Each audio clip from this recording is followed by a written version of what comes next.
but what I did was I kicked the bar up more than it was. Gotcha. The input sensitivity bar, so that way the other stuff noise is not picking up as much. All right, we good to go?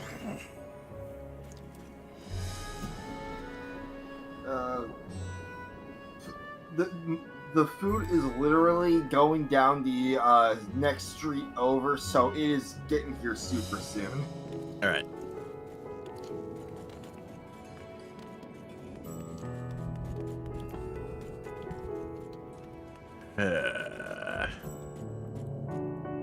I mean, other than that, can you guys still hear me the same as before? Or? Oh yeah, we can hear you're you just still fine. audible. Okay.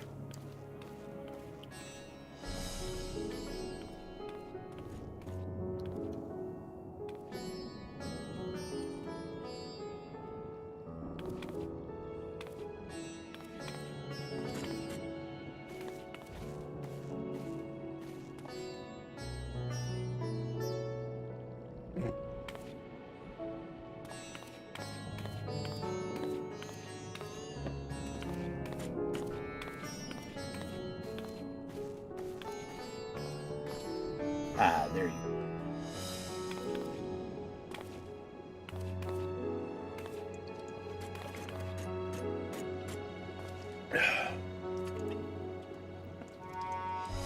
Yep, all the Yay. that your overworld area quests are, or Aether currents have been gotten. Just the quest ones remain. Yeah. And There's only 3 of those. we'll get to that today. Yeah. For sure. I mean, I'm already out of the eastern part of Thavir anyway. Yep. So it's...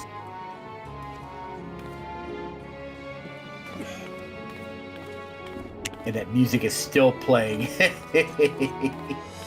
Yep.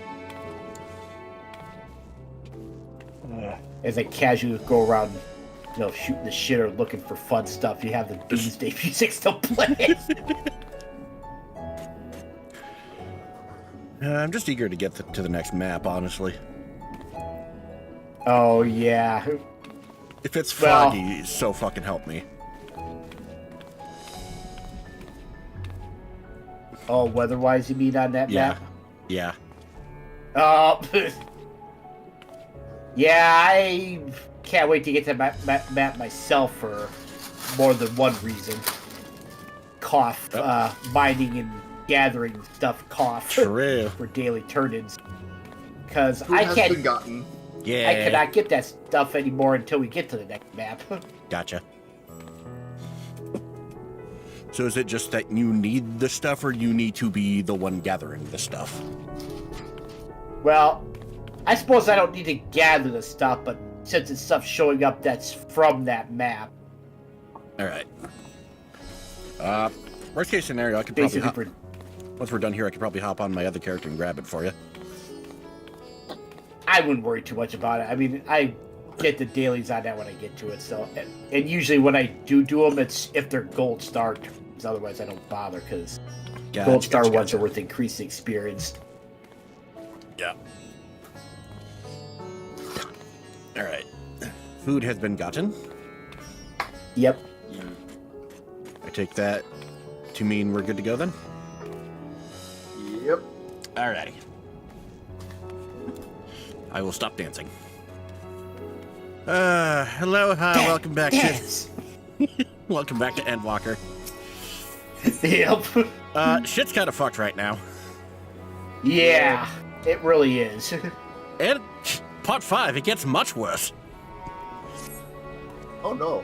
Yeah. We were to reconvene with the others in front of Megaduta, were we not? It should be just outside. With any luck, they have already returned from their own investigations. My friend, we must take our leave. I pray that your establishment is spared further tragedy, but remember, your lives are far more precious than anywhere's. If you are ordered to flee, do so without hesitation. Indeed, I thank you for your concern, and pray you two take care as well.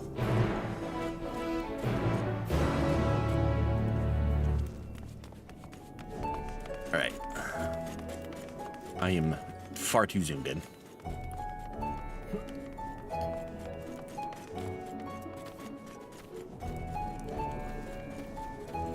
Oh, I thought the scene wasn't until after all the shit.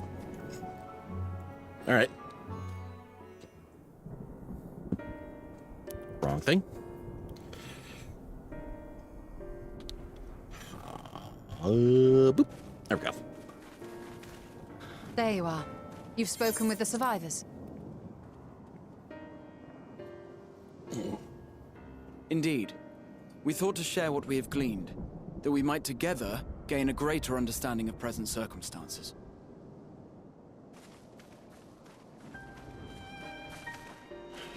Fortuitous timing. Alize and I completed our own investigations not long ago.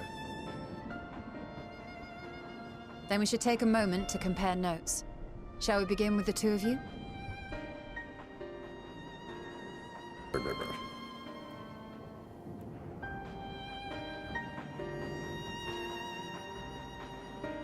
Part of me wants that Pianta sound from Sunshine. So the merchant Karzal was gravely concerned about his business in the days preceding his untimely end.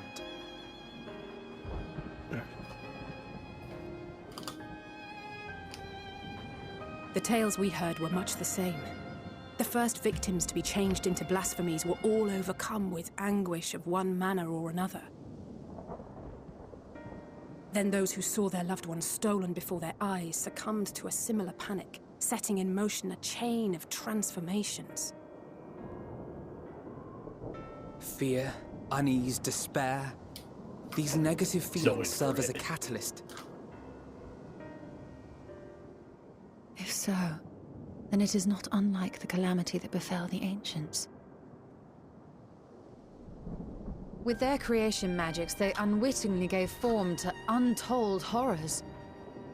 Had they simply lost control, surely it would have manifested in many forms, not all of them monstrous. Yet somehow, this phenomenon is triggered solely by the darkness in their hearts, a common thread with what we now witness. Common, but not identical. While the beasts the ancients faced were forged with magic alone, those of today are born of sentient beings. Why remains to be seen, but there is one fundamental difference between us and our predecessors. Our souls are sundered, whereas theirs were not. Perhaps that single variable makes all the difference. If I may, there was another detail that troubled me. We have it on good authority that Karzal's transformation took place before the skies began to burn. What? If that's true, then the situation's more dire than we realized. It means even if there's no ominous sign presaging the final days, anyone, anywhere, has the potential to become a beast. Even in lands we thought safe, even as we speak.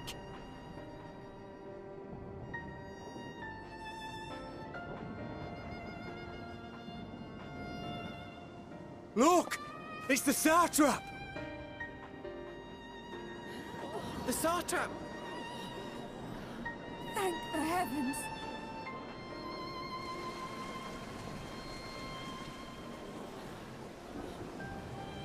The boss is here. My countrymen, I am relieved and heartened to see you strong and safe. While the danger has not yet passed, far from it, allow me to assure you that the beasts that raged within the city walls have been exterminated to the last.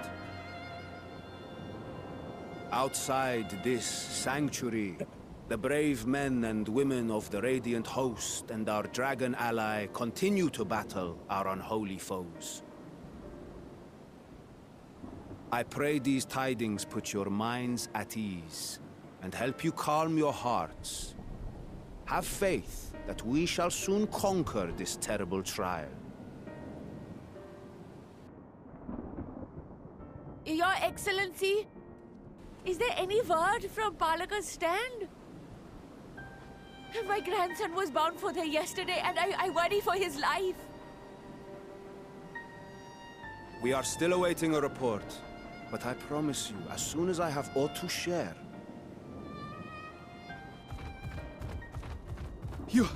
Your Excellency, I bring grave news. Speak, large elephant man. You are? I'm Matsya of Akyali, a humble fisherman. Ah, I remember you from our first visit. Wait, you're... But no, that can wait. When the skies turned red, I set off for Balaka's stand, fearing for the safety of a friend.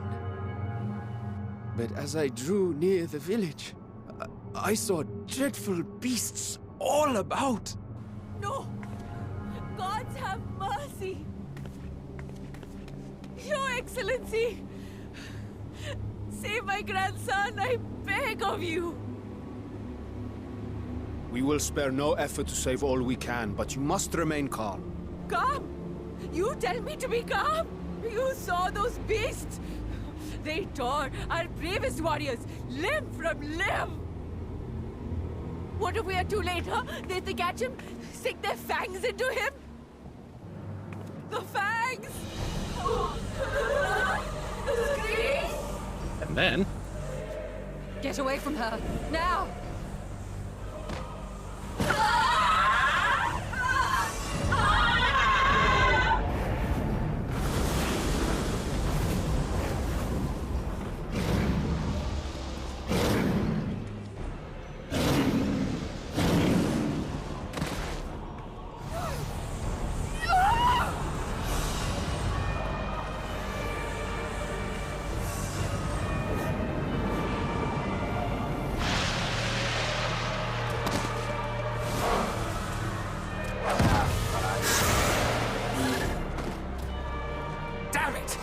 We've got to kill them before it spreads.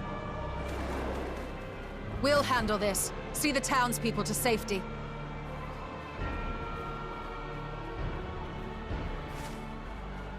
Run as fast as you can!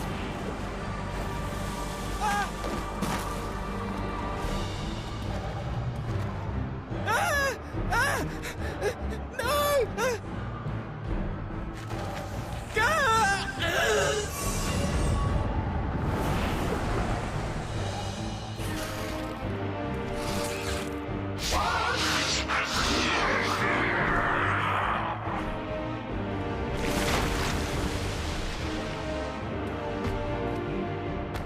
Squeeze.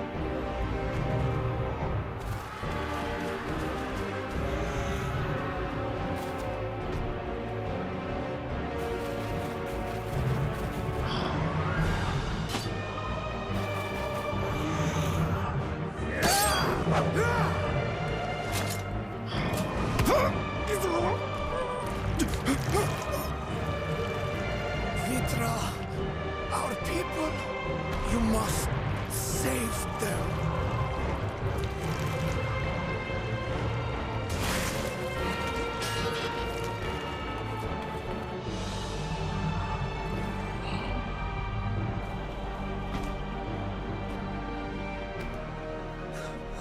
My son.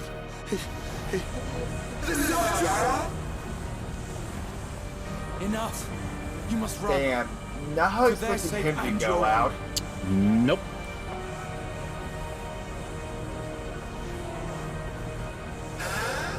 Yes. You will survive. You must.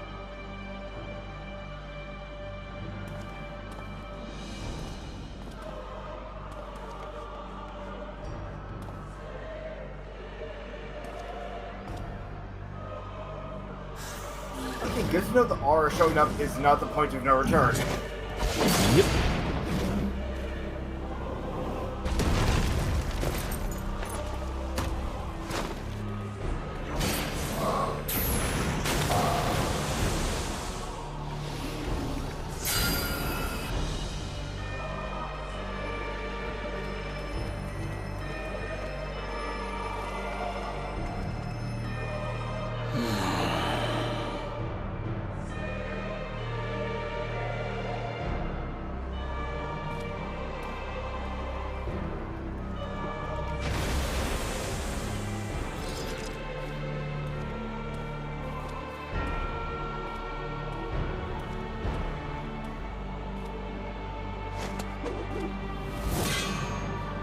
Exarch mode. Activate. Be strong, my friends! Fear not, for we will defeat these abominations!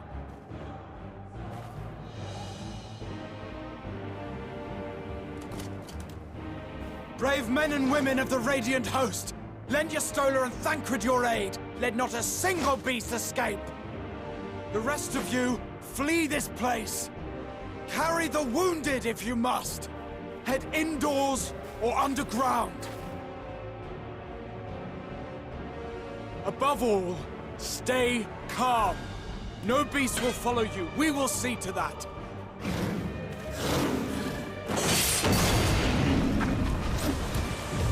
Alphino! Alice! Leave the city to us, and make for Palaka's stand at once! Matya, show my friends to the village. I promise you, they're more capable than the host's finest. Bumble. Right. I can't. Go with them, will you? We will save these people. As many as we can.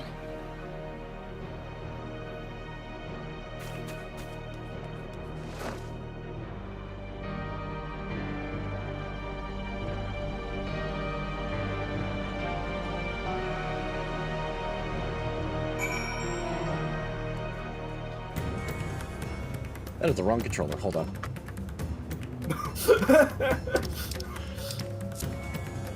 How do I walk again?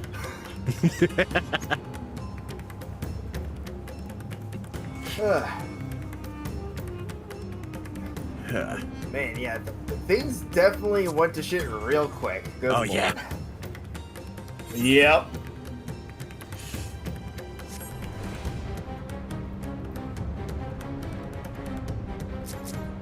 Not gonna lie, I thought that scene didn't come until after we'd done what we're about to do. Oh, I'd forgotten that it was actually the thing that kicks it all off. You must save Palaka's stand, whatever it takes. Matya, paid me to put you in harm's way, but I would ask your aid as well. Of course, Palaka's stand is not far, just down that hill. But as I told His Excellency before, the path was blocked by terrible creatures. I had no choice but to turn back. In that case, this is what we shall do. Harris, I ask that you take the lead and dispatch any beasts you encounter. Alice and I will keep Matya hidden amidst the trees and follow when the path is clear. Leave it to me. There's no telling what dangers await us. Keep your eyes peeled. Alright. Welcome. Yeah, but based on the way things went, I'm guessing the point of no return is actually the U-turning. Yeah. Pretty good way to put it. Also, welcome to the eastern half of the map. Yep. Oh, hey, it's that thing again.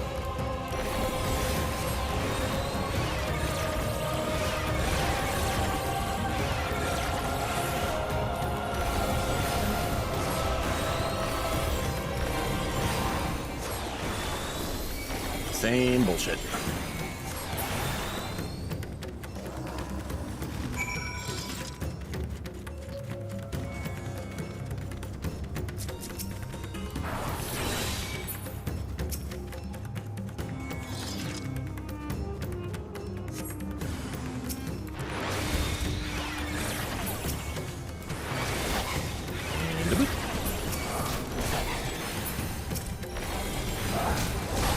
Grab that one, I'll grab this one.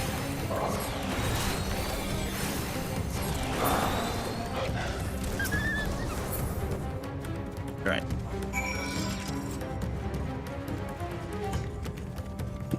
Hey. Curse these stubby legs.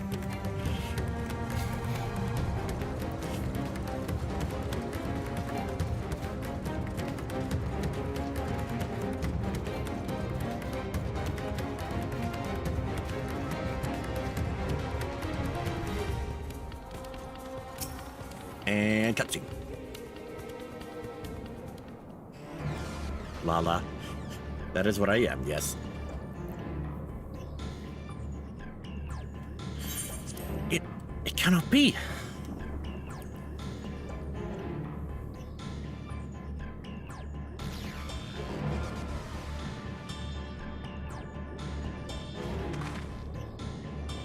We must heal those we can, and quickly.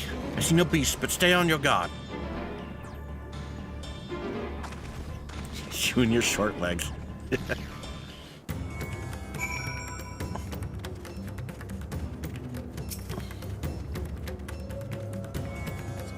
Hello. Cooling body has already begun to stiffen. Or by a terrible beast. That one's dead. There's no pulse, nor do they appear to be breathing. That one's also dead. Don't forget to it soon. Right.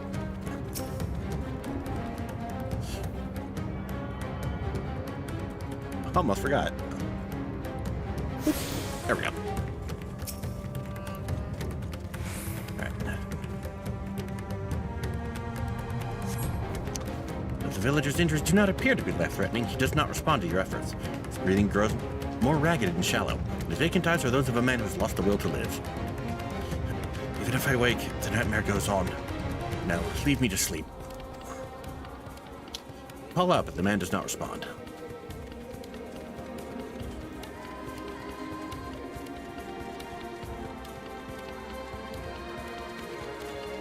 Ah, damn, I can't walk under. That'd be one hell of a shortcut. It would be. Have you come to help us? Too late. Too late. My family. My friends.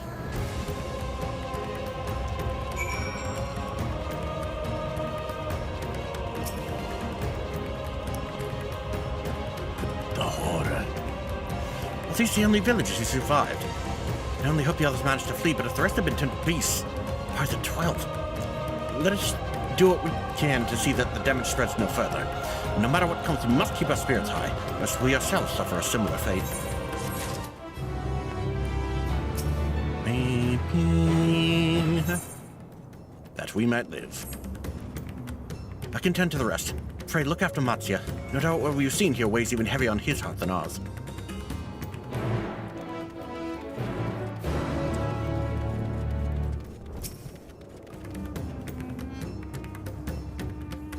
And cutscene. Boop.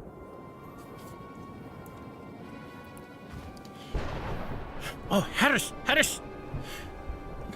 This is Yeruvet, the elder here. He is hurt, but praise be to the sisters, he still lives. Young Matsya here has told me everything. I have not the words to express my gratitude for your aid. When the heavens began to burn, we were afraid, but did our best to carry on as we have always done. Until today, when those unholy beasts came pouring into our village. A flood of midnight and death. There are no words to describe what followed. Men and women I have known since they were babes struck down by the creatures, only to rise again to join the murderous horde in the guise of those same hideous fiends. In the chaos, a handful of our villagers fled for their lives. I only hope they have found their way to safety. Matsya, do you perchance remember Karasaf and Mevin? The young couple who always bought your freshest catches. How could I forget, Elder? When I first came to peddle my wares, desperate to eke out a living, they showed me such kindness. Others shunned me as an outsider, as is their way. But Karasef and Mevin bought my fish and sung its praises. They turned my fortunes around. Alas, I fear they are in terrible danger.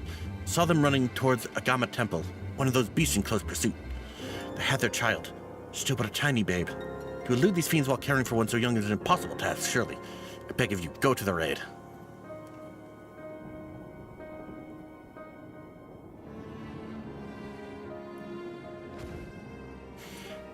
I want to help them, yet I am but a fisherman. I cannot face beasts on my own. Will you come with me? Don't even have to ask. Oh, thank you. The Common Temple lies west of here. We must hurry.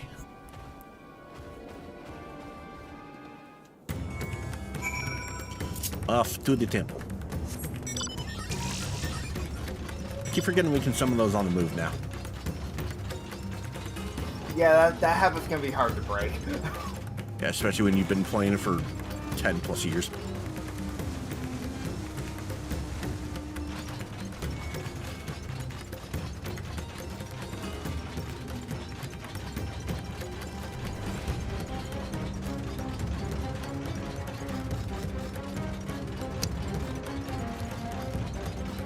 So whilst we're on our way, Trey, do you play Monster Hunter at all? I've dabbled, but I still need to find the time to get around to fully investing in it. Okay. Because I have Generations on 3DS, I have Rise on Switch, and I also have bought both Rise and Worlds on Steam as well. It's just I need to, I need to like actually put down the time. Gotcha. All right, hold on. Connection's being funky.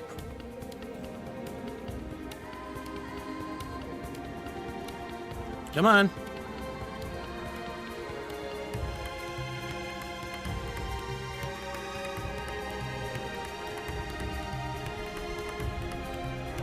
Come on.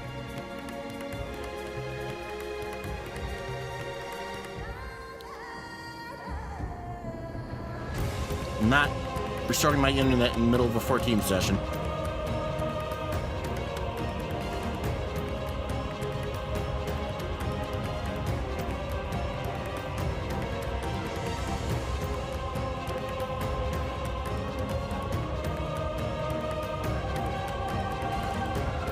Come on. What's with my internet lately?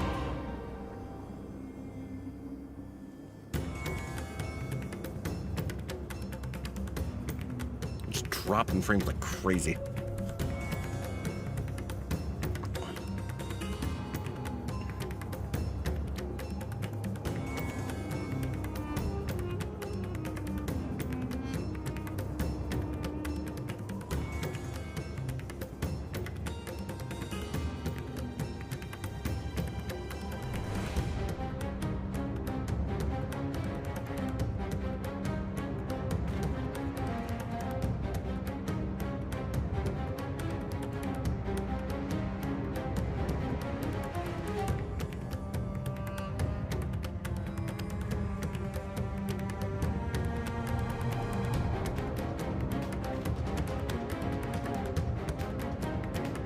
Oh my god.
Oh my god.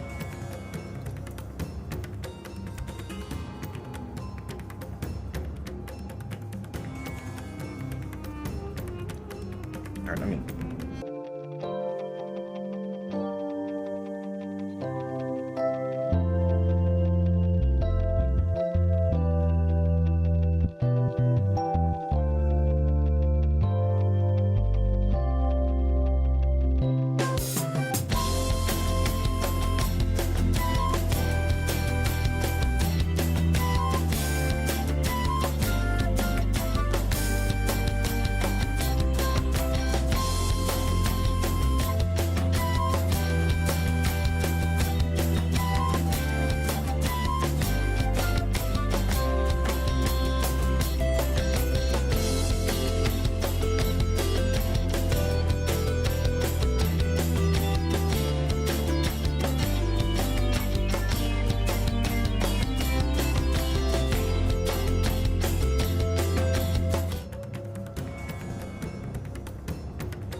Smashed.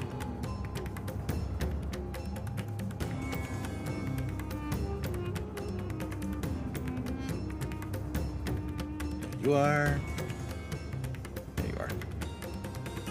Alright, and we're back. Sorry about that, folks. Had to fiddle with my internet. Yeah. Always a fun time. Always a fun time. On the plus side, I don't have to split the YouTube VOD into 2 parts this time. Yay. Now, apparently force quitting out of OBS will let you, like, when you hit manage broadcast, it'll let you just go back straight to it, which is a good thing. Because just like resetting will cause the stream to just finish, which sucks. Anyway, we're helping Matsuya because a couple that are helping him, or have helped him, are in danger. The temple is just ahead. It was built by those who worship Saint Tagama, but has sadly fallen into disrepair in recent years. My friends made it this far. No doubt they are hiding somewhere amidst the ruins. Oh, that didn't sound good. Let's get our stuff. Oh no, this is not good. I'll take a look. Please do. The cry came from the ruins. You must hurry. Away!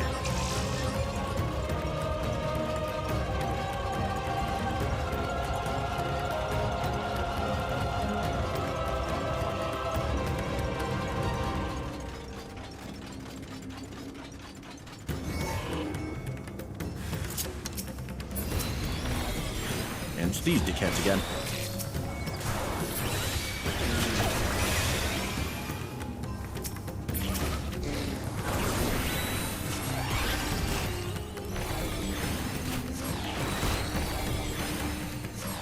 And bop.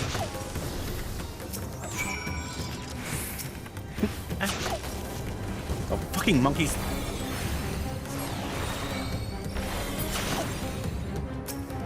We're kind of busy here. Ah, boop.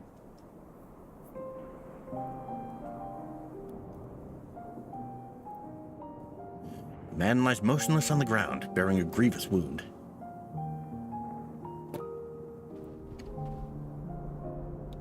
I'm sorry, Harris. I tried to stay behind, but I couldn't.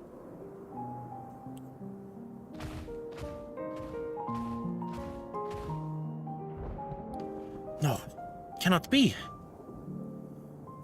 Someone, anyone? Oh, someone, anyone. My arms so heavy, and my legs. Cannot feel my legs. Monkey Emily. My wife fled with our daughter. Need to find them. Need to be with them. I need... Karasaf? No, Karasaf, you must stay strong. More time. I thought I had. I don't want to die.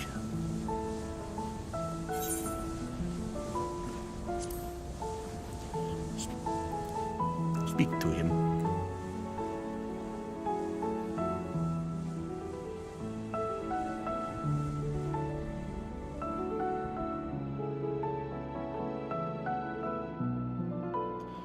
Thank you. Please, find them.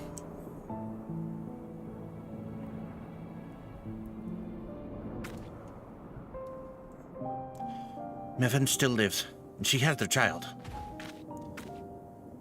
You must search the jungle between here and Palaka's stand. There's nowhere else she could have gone, I think.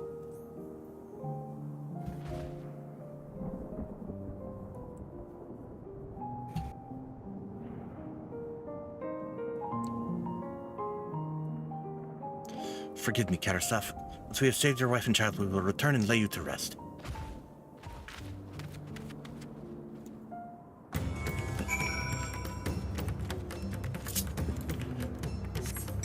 And back to the hectic music.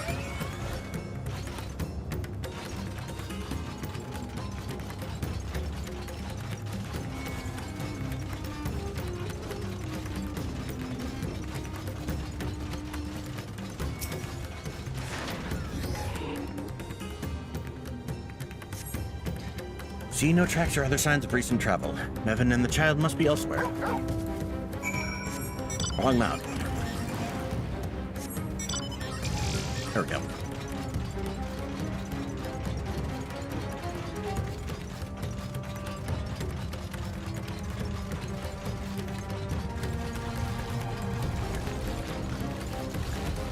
Oh, great. Well, no, it's leaving us alone. Yay. Just ain't, These guys won't.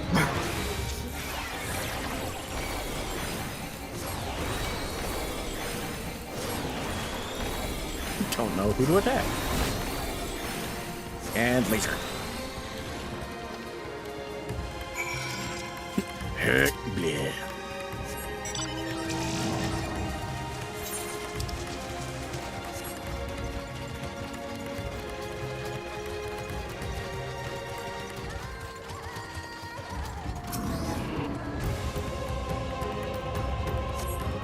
If Mevin and her daughter came through this area recently, you see no evidence of their passage.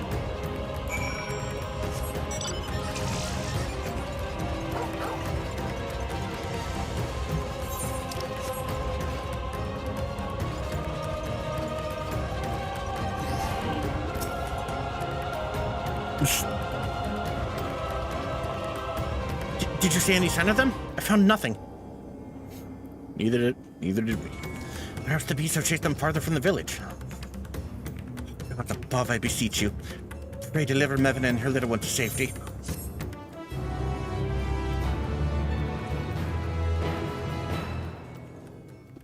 Boop. Lasers can cause serious burns. Meanwhile, in the skies above Thafnir,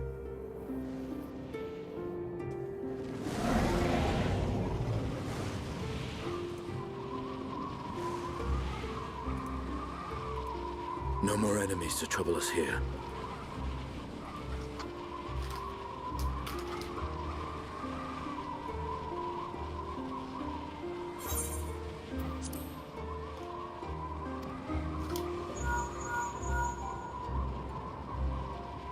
It's me. How fare you below?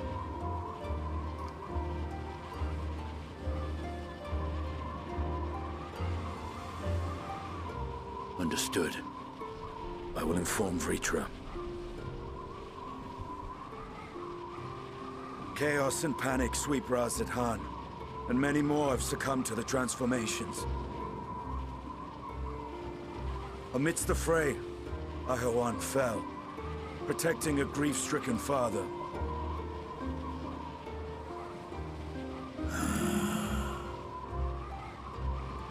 My friends fight alongside your Radiant host to secure the capital. Beasts have been sighted in Palakistan as well. We have divided our forces in hopes of quelling the threat there. Of small solace is that we now know what triggers the transformation. As my companions tell it,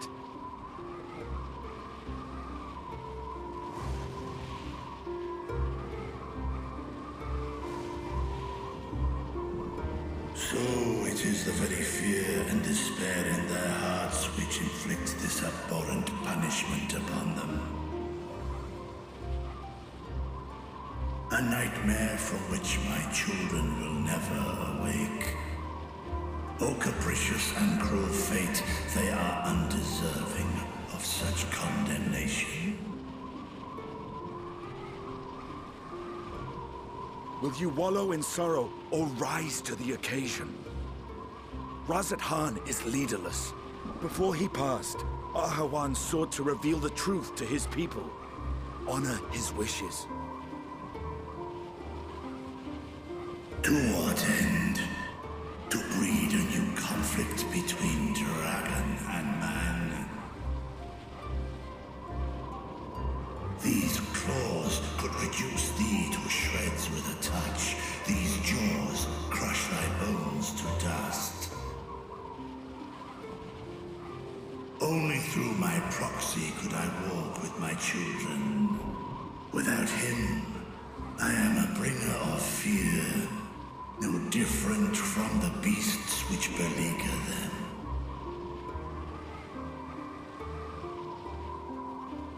Perhaps so. Only in death were Hraesvelgr and Shiva united. Indeed, whenever man and dragon have come together, death has ever been the inevitable result. It was our fear of your kind that sparked a nigh-endless war. Fear and hate of which Nidhogg drank deep as he laid waste to my homeland. And in turn, I took my revenge on his brood. Blood for blood, pain for pain. I thought nothing of theirs, only of mine. And yet, were the chasm between us too vast and too deep, Hraesvelgr would not have borne Isael to battle and our rescue. He would never have entrusted a mortal champion with one of his eyes, and the Dragonsong War would still rage on. And I would still wage a never-ending war of violence and vengeance. The future of our star be damned. I cannot speak for Ahawan's greater goals, yet I know that he served you, served your people, long and true. In this time of unprecedented crisis, he turned to you. You could do worse than to place your trust in him. It will not be easy, but the future of Radzidhan hangs in the balance.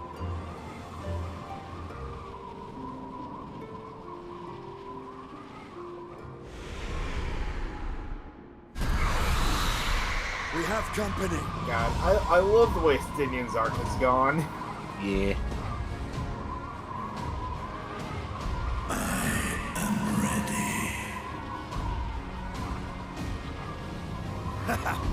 The hour has come, Vritra. It's all or nothing! You said the thing from the trailer. Oh, those trailer one. Yeah. There's a bunch of those in this expansion. Alright. When all hope seems lost. And back to cutscene we go. Non-voice this time. Mevin fled deeper into the jungle. She and her child are in grave danger. Whatever we're need to do, God have mercy. Let's try and stay calm, Matsya.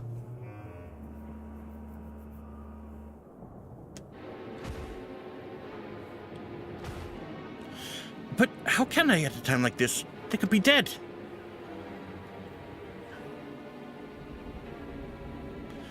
So, if I allow myself to be overcome by the fear, I too might become a beast? I'm not sure I understand, but I will do my best. A scene to the wounded. How did the two of you fare? Did you find your friends?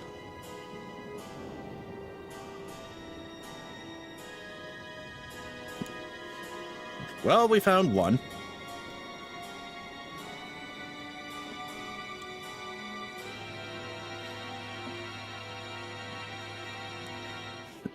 And that's my story.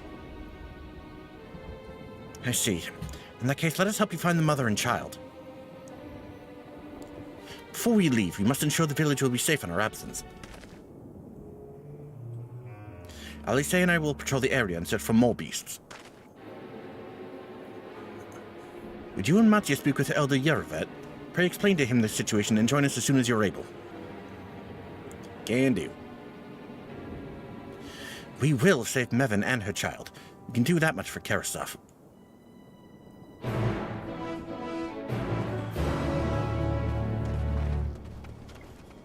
Yeah, this fisherman is holding strong. Yeah. Matsya is much stronger than he gives himself credit for. Yep. I'm heartened to see you both safe, but what of the family? Found Karasov, but he... Say no more. I understand. You've lost another of our dear friends. Karasov may be gone, but there's still hope for Mevin and their child. Please find them, I beg of you. And if in your search you come across anyone else who escaped the slaughter, pray tell them what has happened. I will do my best to keep the villagers safe and their spirits high. Come, let's rejoin your friends at once.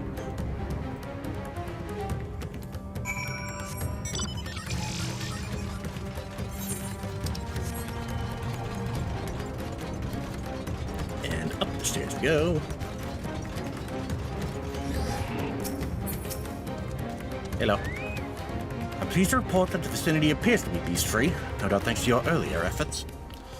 And with that, let us resume our search for your friend and the child. Where shall we begin, Matya? If you follow Kisroda south, you will arrive at Parusa, a temple. It's a sacred place where people go to commune with the divinities. It's possible that Mevin sought shelter there, and perhaps other villages as well. Then it's settled. Matya, stay close to me, all right? You two take the lead. Keep an eye out for beasts and anyone in need of help. Very well. We make for Parusa, and quickly as we are able. With me.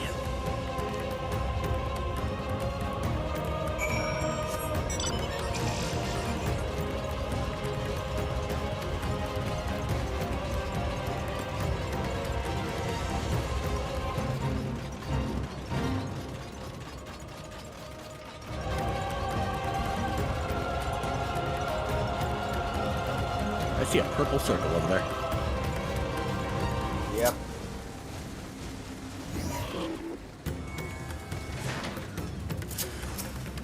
Hello, dickhead.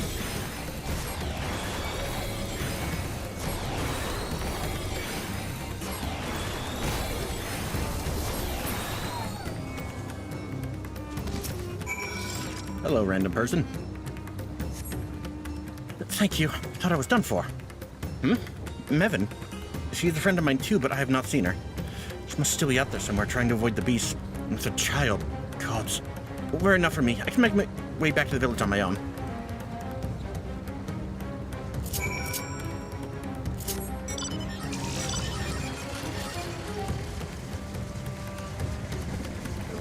Around the gators.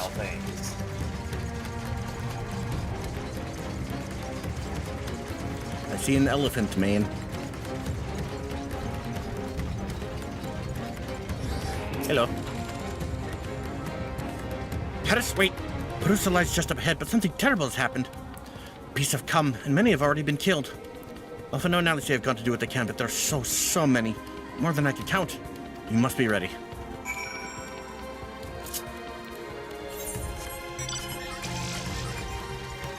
Alright, nearest one seems to be over in this direction.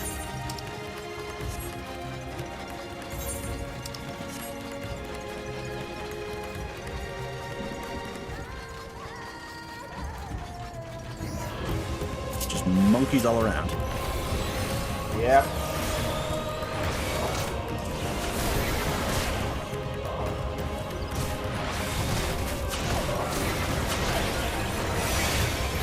Just for some extra assurance.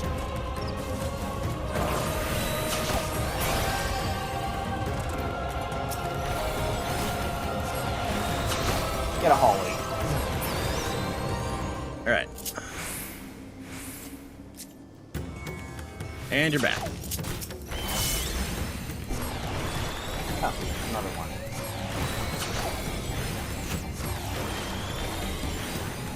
I thought I killed you. All right, there we go.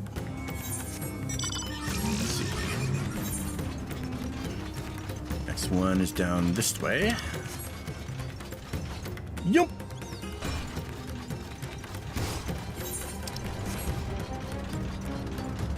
Thank God the Regalia has good suspension.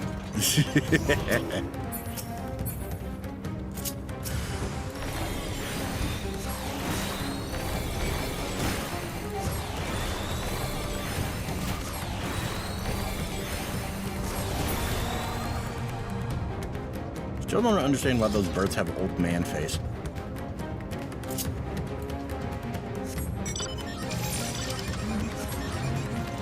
Like, I'm not one to question how humans transmuting into monsters works.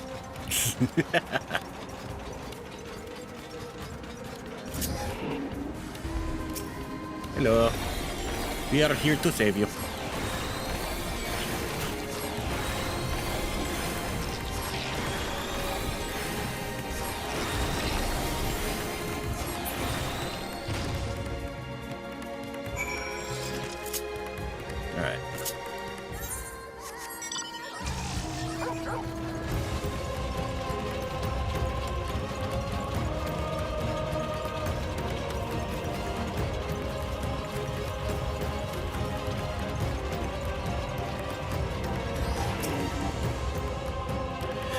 There you are. How fare the others?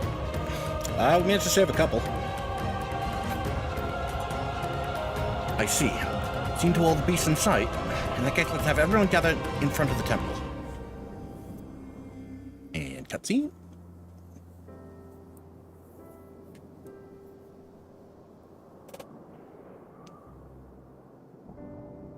Ooh, this one is voiced, I think. Courage, friend. The pain will pass. Has anyone seen Mevan?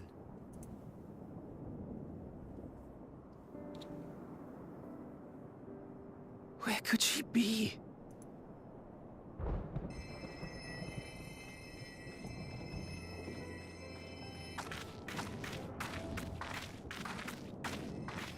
We've dealt with all the blasphemies, and made certain no villagers are still in hiding. Good work. We've otherwise tended to the wounded as best we can. What will become of us? Help is on the way, surely. We may have to abandon our homes now, but we will return, someday. But where can we go? Is anywhere even safe? That I cannot say. Well, I can. Nowhere's safe. Run all you like, but there's no escaping these things. And even if I could, it's too late for my family.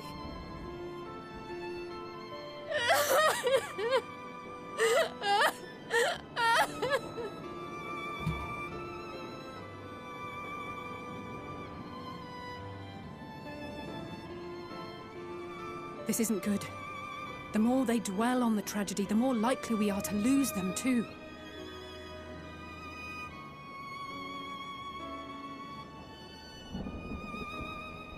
My friends, this is a place of worship.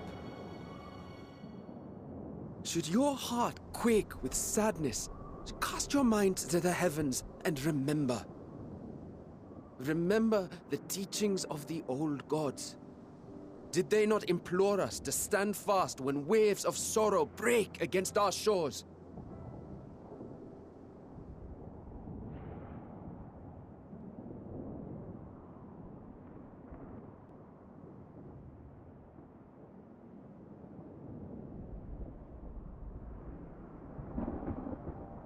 Know this, my children. There is more ugliness than beauty in this world. To live is to suffer.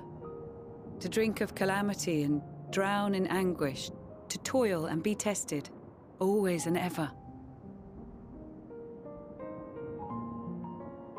'Tis a perilous path you walk. Death lurks in the dark, and is the sole promise that awaits at journey's end. You will tremble with terror. You will weep tears of anger and despair.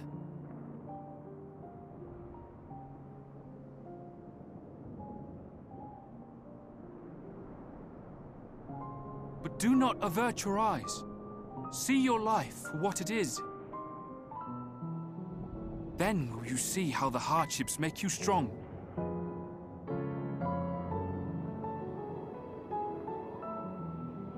Every doubt reforged as scales for your armor. Every agony to temper your blade.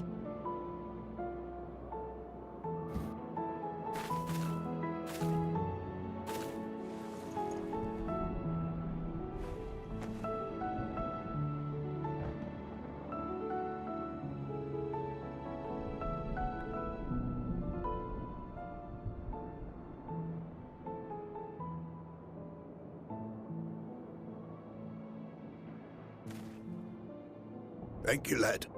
We'd almost forgotten who we are.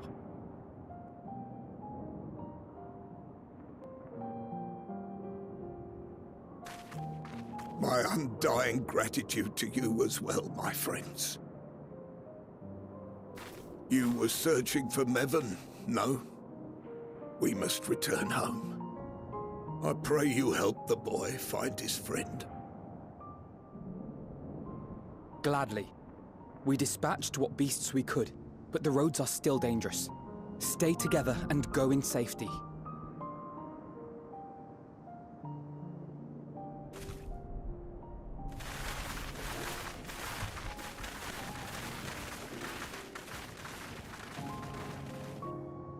That was very impressive, what you did back there. Those words seem to resonate with your people. They should. They were the first spoken unto our ancestors by the divinity of legend. I'm easily upset, and fish are wont to flee a temperamental hand, so I recite the teachings over and over to calm myself. They're lovely and inspiring to hear, though I imagine they were born of great misfortune. They are born of life. There's as much bad as good in it. More, many would attest. All the more reason to appreciate the good when you can. I won't argue with that.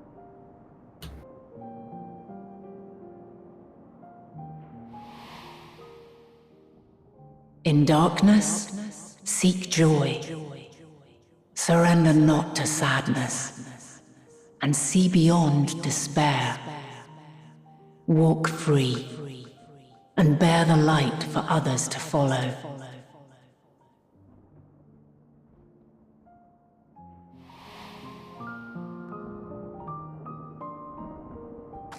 And with that, let us see if we can't find Mervyn.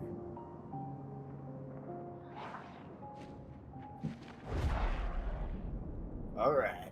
Did you see? That beast was chasing someone.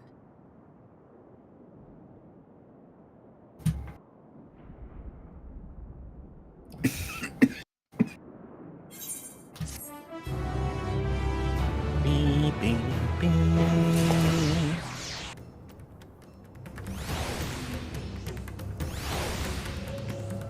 All right. Level 85. Warm hearts, rekindled hopes. Over there. My view is blocked by the trees, but I'm sure I saw someone being chased by a beast. Harris, go with Matsia and search along the river. Alphino and I will circle around from the south.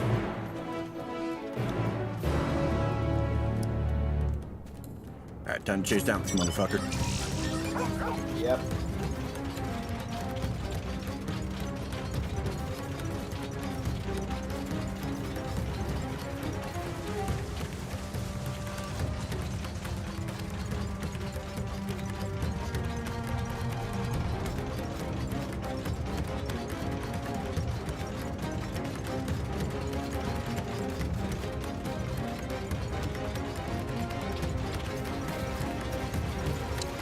Ah, here we are. This, I believe, is going to lead to a cutscene. Yep. Yep.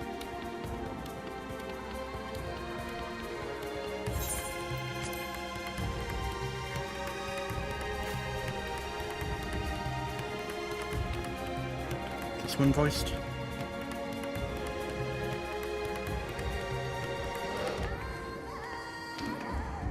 That's her! Yep. No, I'm sure of it! Mervyn! Don't, please!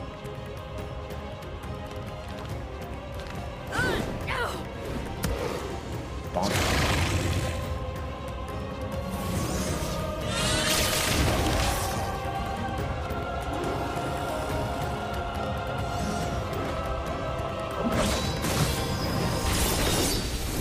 Here come the twins.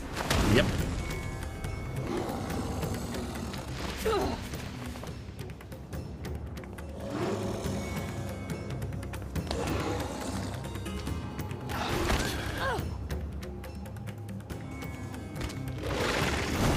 Yeet.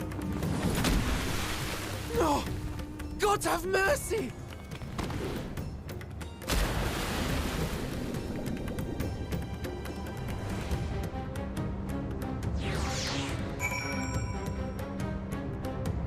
Find the child. And the lady. Both are important. Yes.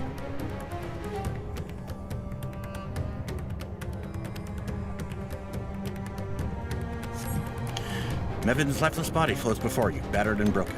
Her death no doubt came swiftly. Her infant daughter, however, is nowhere to be seen. Fuck. By which we mean it's down here.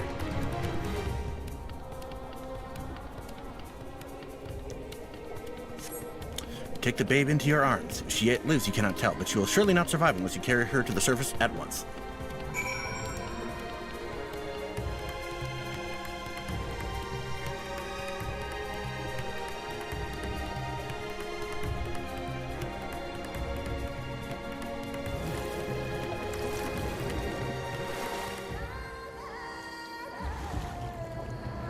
There's the stairs. All the way over there. God damn it. Yeah.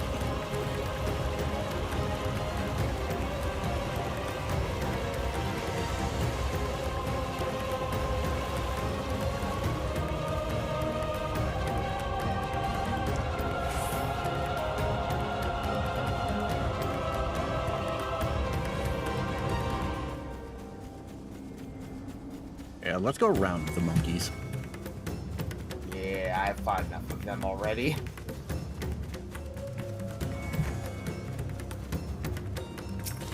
Here you go. Did you find Mevin and the child?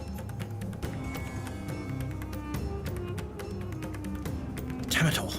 You have the child? Let me see her. Boop.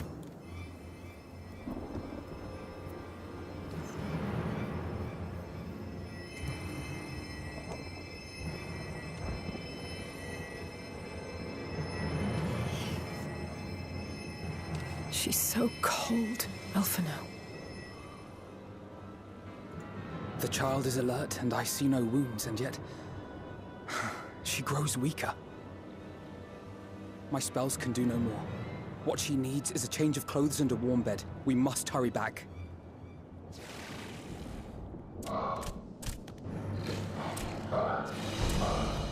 Not now! Matsia, take the child.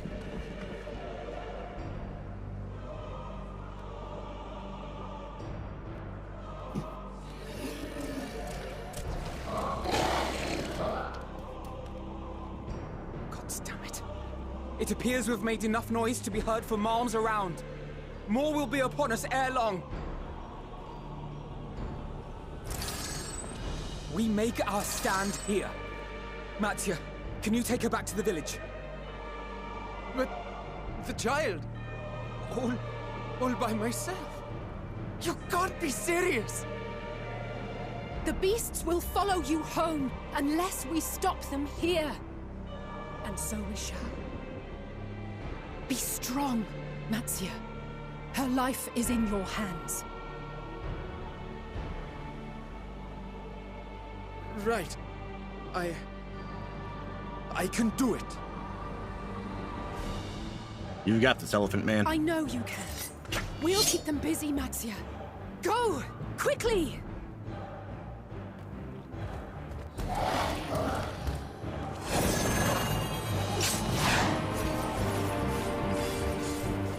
Just charge in.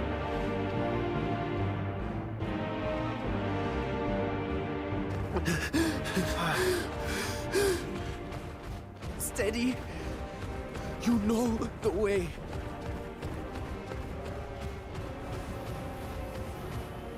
No. No! Not you too.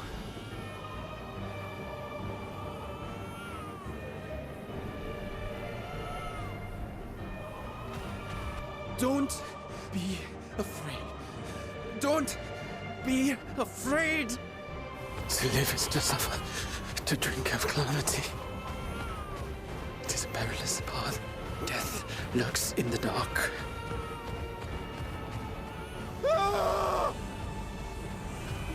No!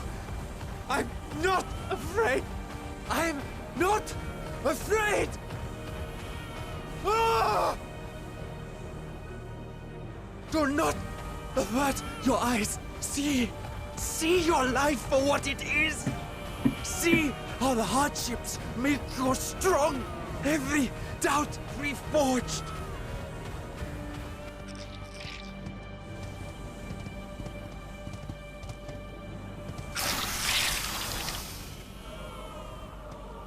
And then monsters.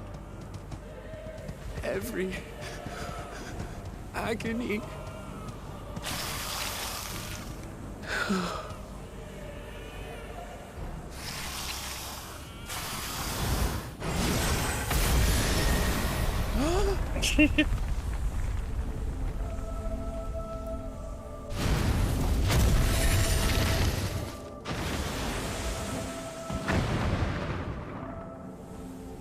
The divinity?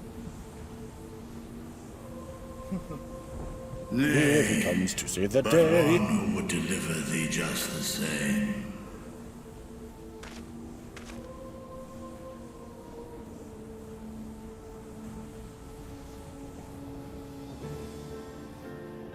Please.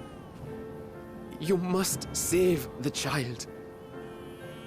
She is all that remains of Mevan and Grasef. Please.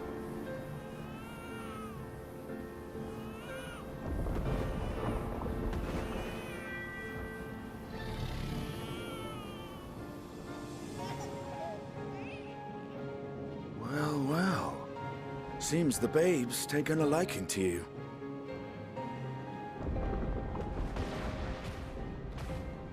Thou art strong, little one. Let us convey thee to thy home.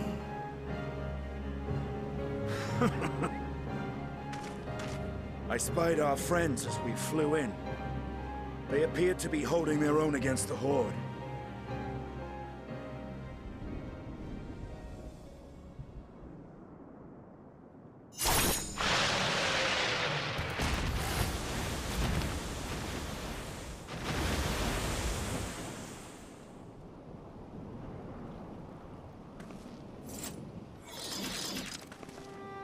Right. That's the last of them. We should hurry and find Matsia.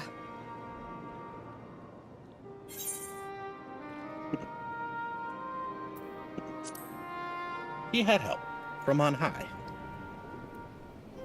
What, like divine aid? Something like that. A fine battle it must have been. Shame I missed it.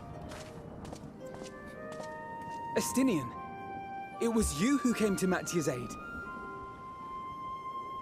I was only along for the ride. Vritra was the one who saw the boy was in need. The two are headed back to the village. Where the worm will honor Ahiwan's wishes and finally reveal himself to his people. Perhaps so. Will you go and join them? There's something I need to do first. Mervyn gave her life so that her child might live. She deserves better than to be left to drift alone. She deserves to be laid to rest beside her husband, at least. Will you help me? Otters.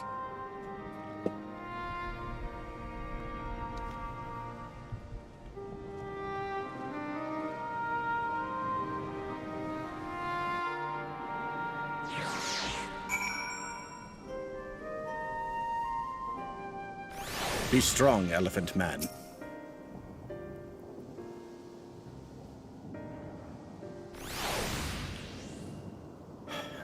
We have done what we can. It is for the villagers of Palakistan to perform the funeral rites. If nothing else, Mevin and Karasif died as they lived, as themselves and not beasts. Souls will find peace in the ethereal sea. To think the day would come when even the smallest of solaces would be this comforting. Bing, bing, bing, bing. And here we are. Ether current quest. Simple pleasures. You are ready then? In that case, let's head to Palakistan. No doubt Vritra is awaiting us. And boop. Thank you, Red. Hi, Vritra.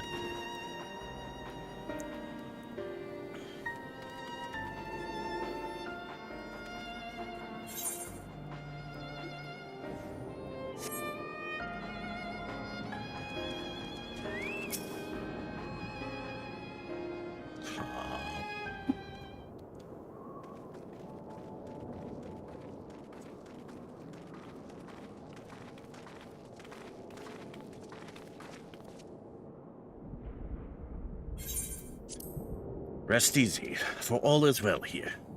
Young Mattia returned with the babe safe in his arms. Owing to a warm bed, the girl hath already begun to regain her strength. Less joyously received was word of the mother and father's fate, as well as that of their transformed neighbors. How many children of Thavner must we lose to this calamity?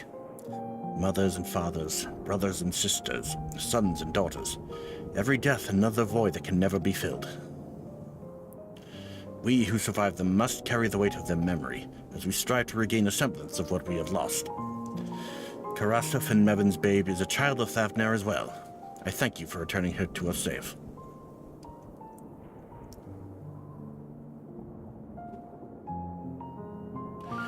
O most great and merciful worm, I have not the words to express my gratitude. They say that were it not for you, brave Mattia and the child would have been lost to us forever. Long had I heard the rumors that a mighty dragon had forged a pact of friendship with the satrap, but never would I have expected such a kind and gentle soul. Truth in part, but not in whole.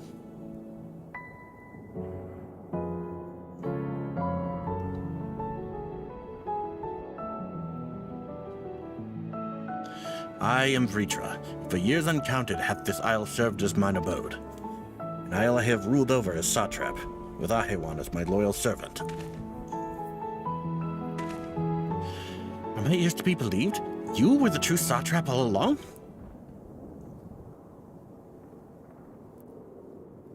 Hi, Nidana. Nidana, what are you doing here? Just like, hello.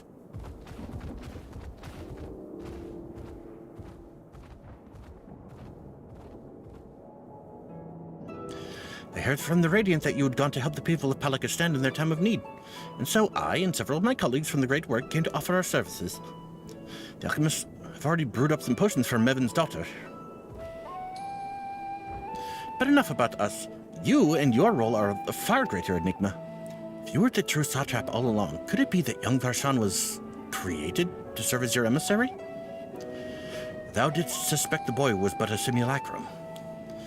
Rumors circulated for many years around the High Crucible that our most skilled alchemists were once commissioned by the satrap's family in secret to fashion a mammoth indistinguishable from a living boy. Looking at Varshan with that knowledge, I simply put two and two together. I was not alone in drawing this conclusion, but, like me, they no doubt recognized that the satrap was using the simulacrum to work more closely with his people, and decided not to press the issue. I'd always assumed one of Ahewan's associates was manipulating it from afar, though the truth is indeed far more surprising. It is an honor to meet you in the flesh, Master Vritra. Pray allow me to express my gratitude. If you had not believed in and given unto us your scales, I do not know where we would be. Thank you, from the bottom of my heart. 'Twas thou and thy fellow alchemists that fashioned the means to unmake the towers. You were the saviors not only of Rajat Han, but the star. Far too kind you are, Master Vritra, but the star yet wants for salvation. Once more will my colleagues and I commit the knowledge and resources at our disposal to the mission of aiding the people in this, their darkest hour. To it seems place is in good hands. I would return to see how Rajat Han fares.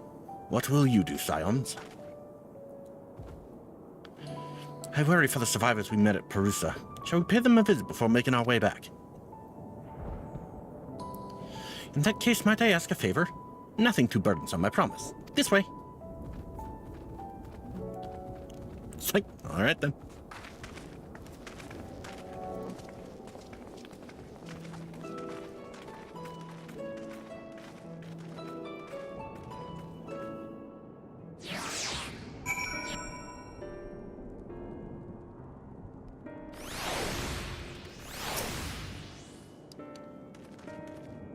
Need to simmer just a bit longer, I'd say. In the meantime, I was hoping I might ask you a few questions. The red sky, these terrible beasts. What in the name of the sisters is happening here in Thavner? Long story. Oh my, that's rather a lot to take in. It seems the situation is even more grave than we suspected. Thank you, friend. My colleagues and I will use your knowledge to see if we can further our own research. And with that, here we are. A pot of piping hot chai, brewed from my own secret recipe of spices and tea leaves, together with hearty helpings of rich milk and pure sugar. I made enough for everyone in the village. Might I trouble you to deliver a few cups? The drink has medicinal properties, then? Not in the least. Ingredients are quite ordinary. So very tasty, though, and has a way of lifting the spirits. The spicy aroma and distinctive sweetness of chai is a simple, everyday pleasure on our island. Sometimes the best medicine is the simplest. Lovely sentiment, Nadana. By all means, allow us to assist. And some for you.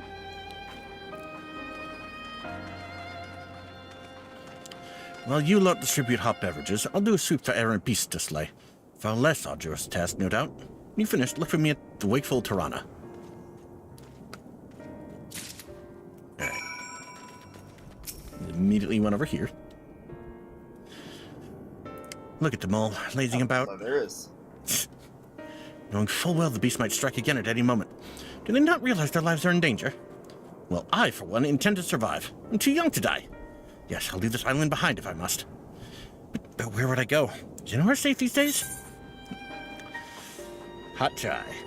A mug of piping hot chai brewed from aromatic tea leaves, flavored with Nadana's secret blend of herbs and spices, then mixed with rich milk.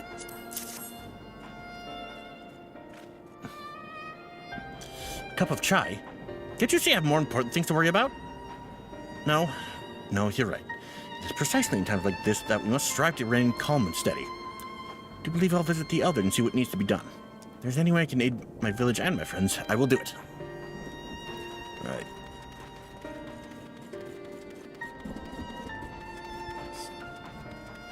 Another one over there. Someone over here. Hello. Wait, I know you. The one who saved us from those beasts back at the temple. Or if not for you... Well, let's not even think about that. Times like this, we mustn't dwell on what might have been, but look to the future. But what future awaits us? How can Razat Han hope to recover from this? Once my friends are gone, I don't know where to turn. Here, have some tea. Cup of chai? Well, if you insist. That aroma has a way of clearing the mind. Come to think of it, we've had our fair share of trials in the past as well. No matter how hard the times, we always come together as a people united. One day at a time, one step at a time, for that is all any of us can do. Yes, back to work. Once I finish this cup. Thank you. Trying to remember where the last one goes. Sometimes you just need a good drink to calm the nerves. Yeah. They're up here. They're up here. Yep. I saw it just as you were saying something. Hello.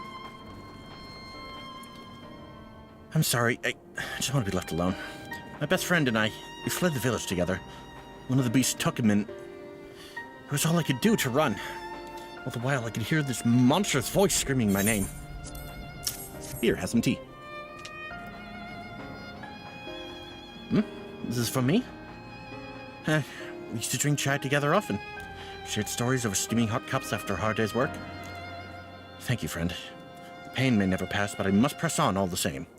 For his memory and for we who must remember.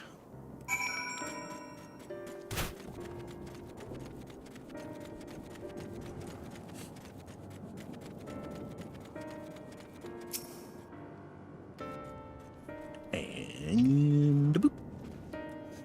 Thank you for delivering the chai, Harris. Did it help to lift the villagers' spirits? It sure did. That is heartening to hear indeed. The final days show no signs of abating, but that is all the more reason that we must try to keep our composure. Our lives have been forever changed. The people we have lost will never return to us. These tragedies will long weigh on our hearts. But we have the capacity to live with our suffering, to carry the agony till we too join the fallen in death. It's not a surrender, but a recognition. For it is only in acceptance that we find the strength to move forward.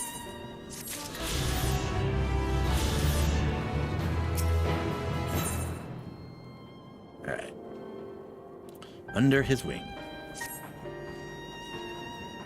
As you have finished your deliveries, I'd like to talk with you for a moment. I was curious to know, what has become of Mevin and Karasov's remains? Let's see. Oh, thank you, friend. Surely they will be able to rest peacefully by each other's side. I and the people of Palakistan will perform the rites as soon as we are able. As for the child, It will not be easy for her growing up without her parents, but I promise to do what I can. When she's able to eat solid food, the fish I catch will help nourish her. And a boop.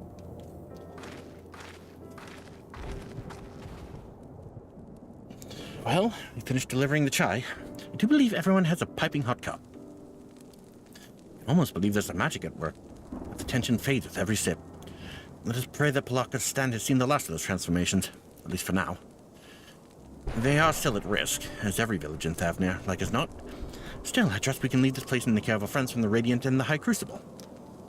Shall we return to Radadhan? By all means, do not let us keep you further. There's still many who have need of your wisdom and strength to deliver them from this terrible calamity. And I will do what I can as well. I'll bring rations and supplies from Machiali. You have plenty to spare. Then let us find Estinian and be on our way. Where did he wander off to again? The Wakeful Tirana. Near the bridge to Radadhan, as I recall. Very well, then.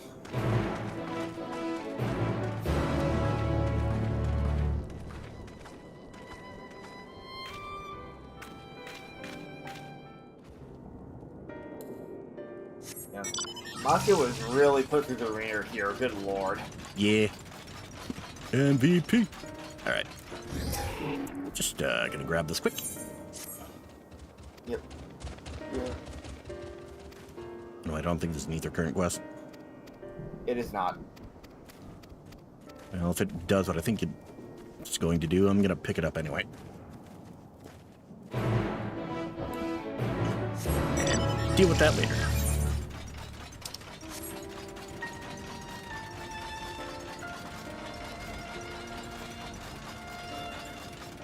You know, call me crazy, I think we are actually getting to the next map today. Possibly. Well, I mean, we have the main story Ether current quest, so I think we're about to move on.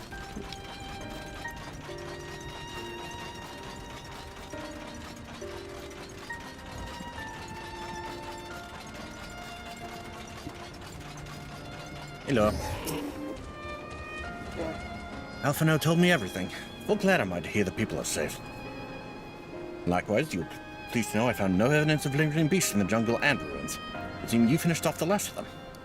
Trying times yet lie ahead for the people of Thavnir. Fortunately, they have a wise and benevolent satrap to shepherd them through. Speaking of which, received word from Thancred not a short while ago. He waits our return to the city on Alzadal's path. Come. You okay there, Red? Yep.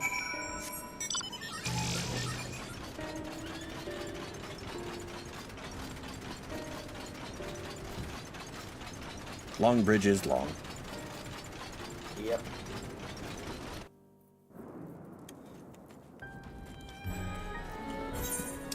It is funny to me seeing the Sage party buff leave me the second you left to the same map I was in.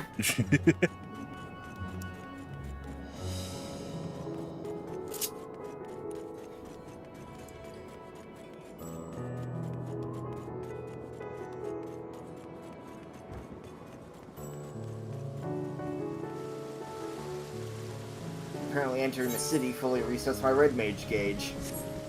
Fun.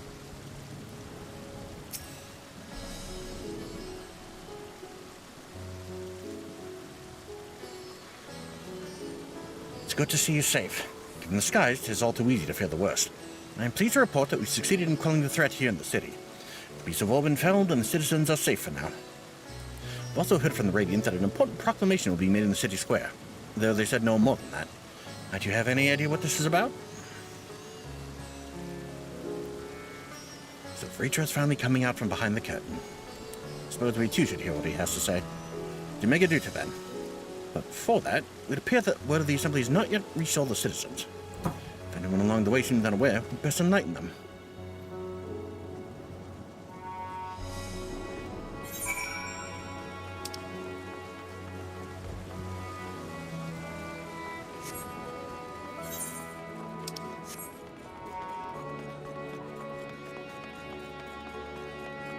And up the stairs.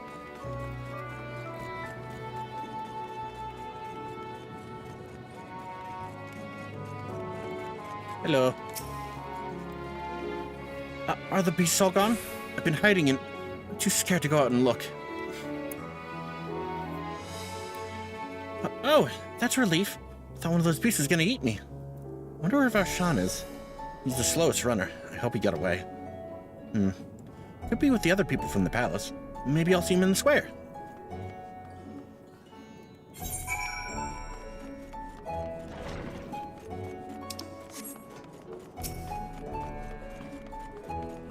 Hello. Leave me be, please. I swear to you, my flesh tastes absolutely terrible. Oh God, what are you doing scaring me like that? If not quiet, those beasts will find us. The square, you say? That's where the satrap was killed. In my very eyes, I saw him crushed in that creature's maw. So many lives lost. Such terrible carnage. And you say there's someone who'd lead Radzat Han in his stead? Whoever they are, if they say anything to sully the memory of our beloved satrap, I'll make them regret it. Don't think they have to worry about that. Yeah.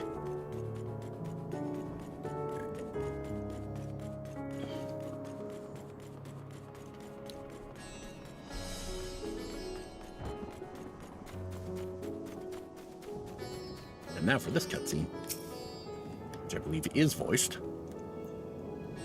I'd be shocked if it wasn't, given the content that we're likely getting to. Yeah. Enable auto to advance. I will be. No, don't skip. I will be right back.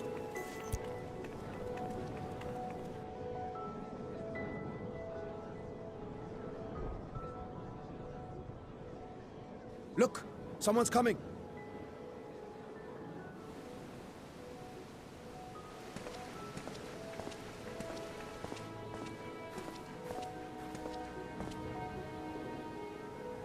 People of Radzat Han, it warms my heart to see so many brave, resilient souls before me. Today, I would share with you a great revelation. But before I do, I must make a humble request. Do not be alarmed, nor avert your eyes. See the one I unveil for who he is, and know that he means you no harm.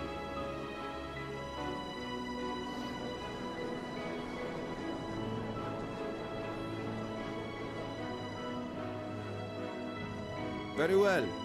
I dare say it can't be worse than the horrors we've already seen.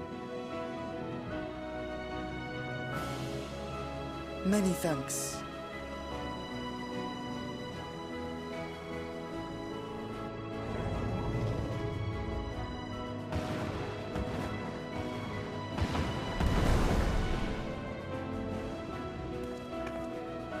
A dragon!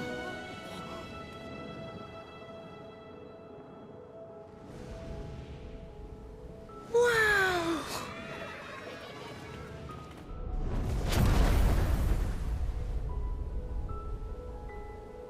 People of Radzat Han, I am Vritra, and for years uncounted hath this isle served as mine abode.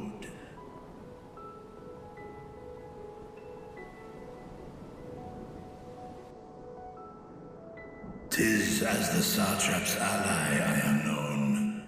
Today, I would reveal the truth unto you.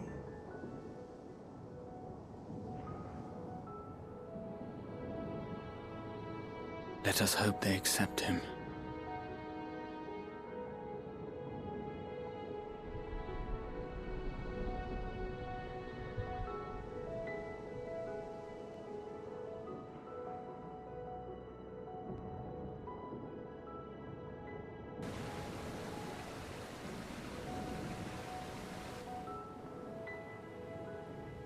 If I am hearing this right, you were the satrap all along? Varshan! I mean, Master Vritra, does your divine eye really see all? Nay, child. While mine eye hath borne witness to the whole of our nation's history, to its future I am blind as thee. Come have never known is come to Thavner, our home. Friends and loved ones have been taken from us. I, too, have lost my closest confidant. Ahawan loved this land and served it with dignity till his dying breath. A nobler satrap there will never be. For so long, I lacked the courage to face you. I will not easily earn your trust, this I know.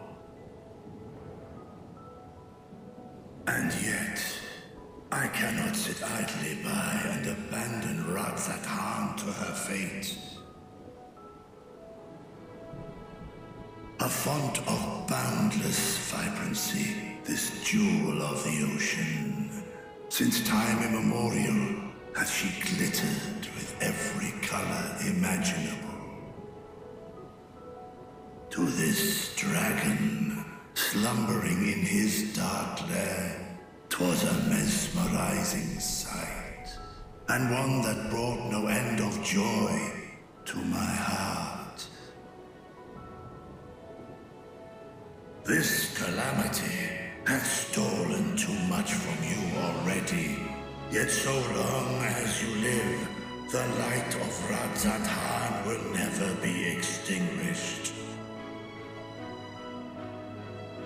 I pray you let me watch over it, over you, and lend me your strength, that we might face this trial and those to come as one.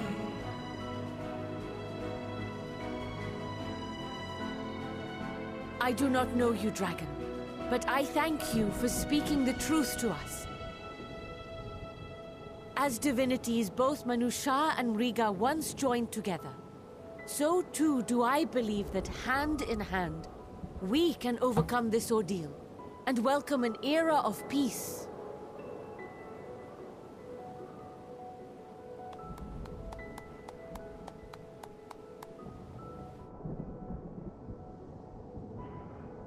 A sight that would have surely brought a smile to Azale's face. Why are they here? I think you're a little ahead of me.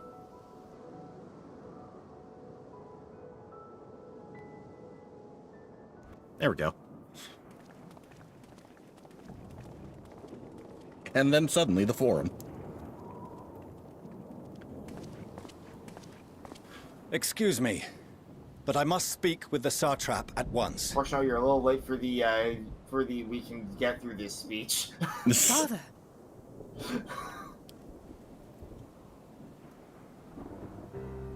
You have suffered dearly of late, yet you must endeavor to look beyond these losses to the future you yet have. On behalf of the Forum of Sharlayan, I come with a proposal by which you, the people of Radzat, might be saved. I say again, I must speak with your satrap. I beseech you, take me to him with all possible haste. Like, about that. Everyone looks over at the giant dragon. I am satrap here. Speak thy proposal. All present shall hear and judge.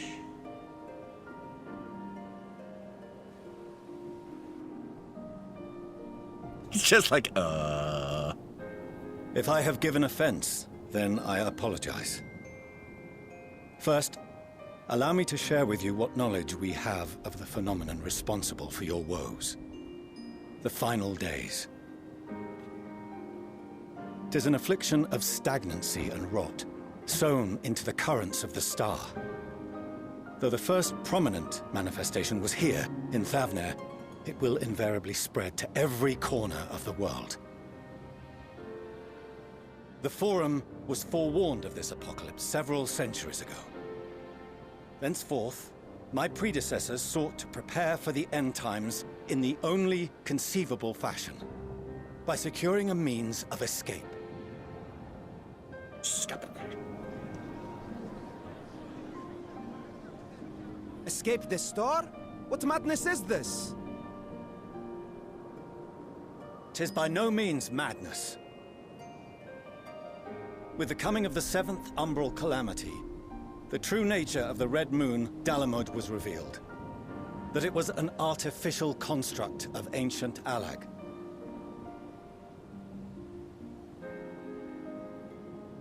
But what of the Silver Moon? This celestial satellite is yet another technological marvel fashioned and maintained by ancient allies.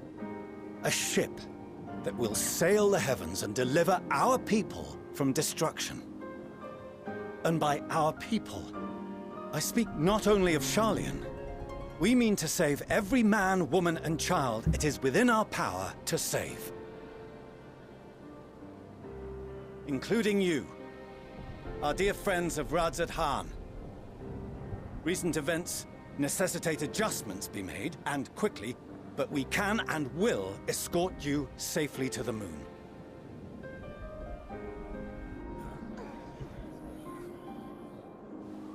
Long has thy forum been allies to Thavnir. I trust thou dost not extend this offer lightly. Yet I wonder, is this truly the way?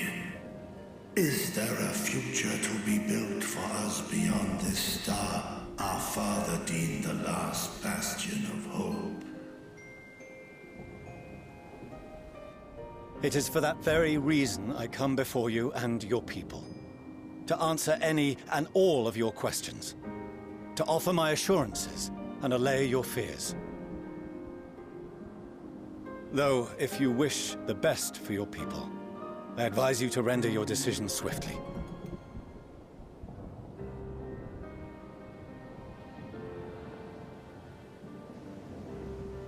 Show our friends to Megaduta. They are to be received as honored guests.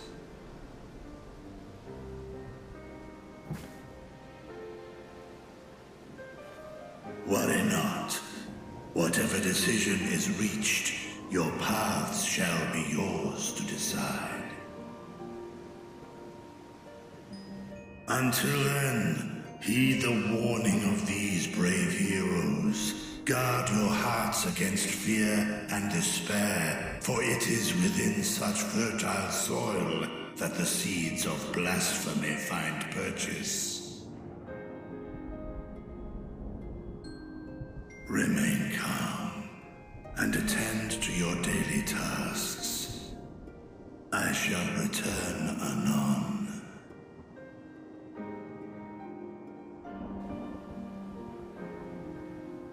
We'll do as you say, Master Vitra.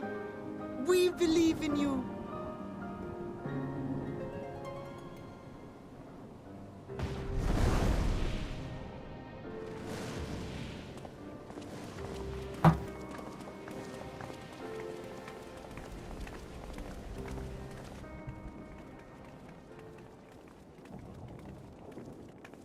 Hello, Nidana. Oh, you're still here. What a relief. Nidana, what's the matter? Has something happened at Palaka's stand? Oh, no, not that I know of. I just hope to hear your thoughts on a theory of mine. All who undergo the transformation are drained of their ether, yes? What is it then that gives these beasts the strength to carry on as they do? Logically, they must be drawing upon an alternate form of vital energy. That put me in mind of our earlier conversation, when I tried to explain the essence which many confuse with ether. Akasha. Yes, I remember. The unseen gift bestowed from on high. An energy influenced solely by emotion. Yes, yes. In this instance, negative ones set Akasha into motion, thereby infusing the beasts with vitality. I posit this as the mechanism by which the beasts are born and sustained. Ah, do you still have that flower? I got it right here. By which I mean I had it right here. Fuck. If we accept that it once shone bright by drawing upon Akasha, influenced by the thoughts of those nearby, then fear, terror, despair, negative emotions so powerful as to suffocate it, permeated the air in this place.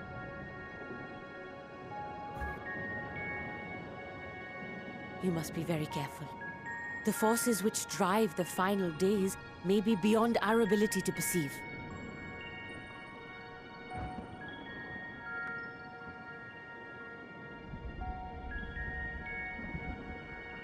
Sorry, I didn't mean to scare you like that. At any rate, I will continue my research into Akasha. Do temper your expectations, however. There are sadly few detailed studies upon which I may draw. Formulating a new theory as you have is itself no small feat. I wish you well in your endeavors, and pray you take care. Thank you. You stay safe as well, yes? Till next we meet, and we will meet again.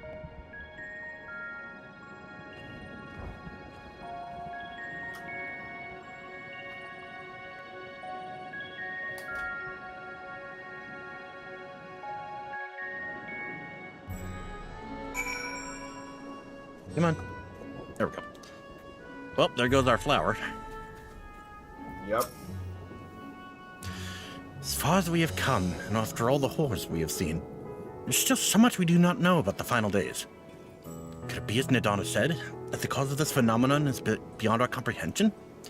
And if so, are we powerless to forestall it?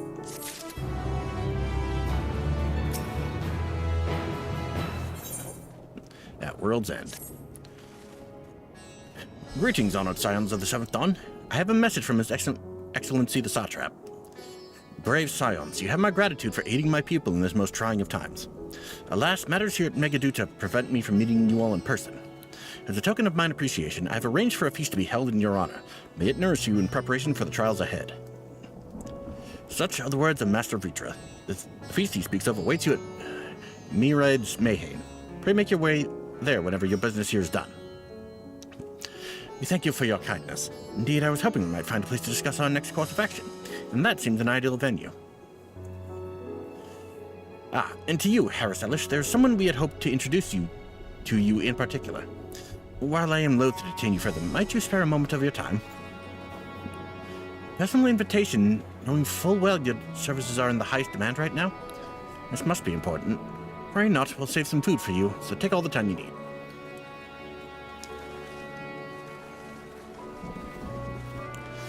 Thank you, friend.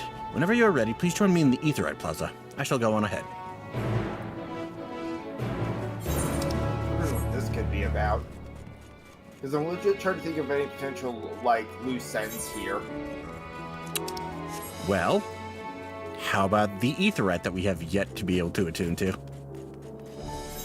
Yes, there's that, but...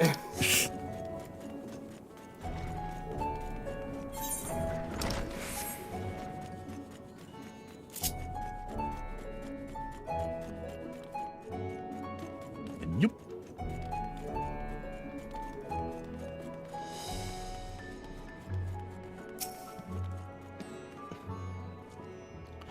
Access to the Aetheryte you see there has been restricted to a select few ever since the tower first appeared.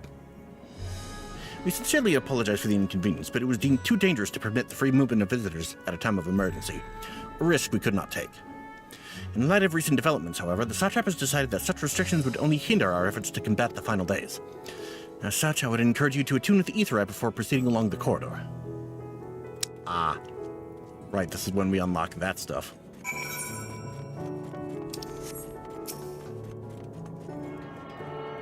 There we go. Alright.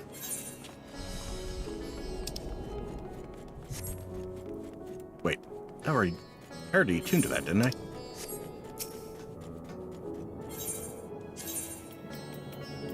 Yes, I did. Alright, yeah. Well, Aetheryte shards. You don't speak English well. I might as well just double check with this one myself. Okay, yep. There we go. Alright. You must be wondering what this place is. Stand in the hull of the Radiant Host, from where our leadership oversees all of Ratchet Han's military operations. Sundrop, our destination, lies just ahead. In this room.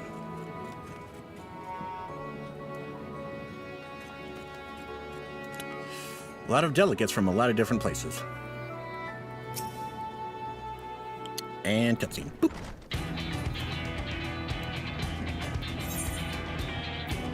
Welcome to Sundrop. Without further ado, allow me to introduce you to...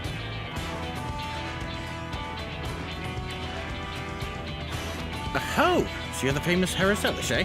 Knew the moment you stepped through the door, with the look of one who's walked through hell.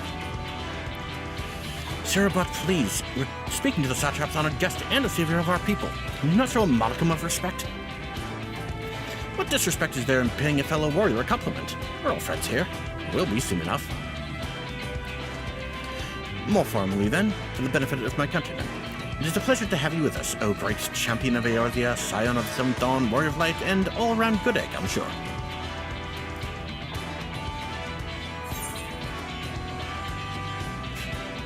What is this place?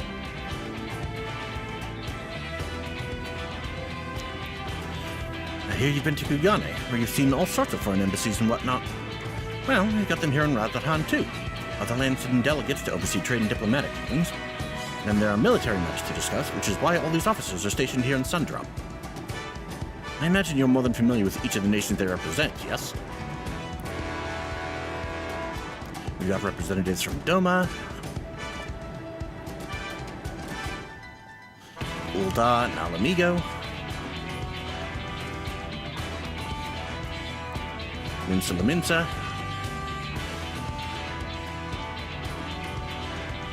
Bredania, and last, but never let it be said least, Ishgard. They're the eyes, ears, and mouths that bridge the distance between Razat Han and the respective homelands. We've used this brief respite to share the details of our plight with our overseas counterparts. And wouldn't you know it, all of their leaders requested a few words from you specifically. You're a man in high demand, eh? And so, would you mind regaling us with your own account? Indulge us before you indulge yourself. Several hours later.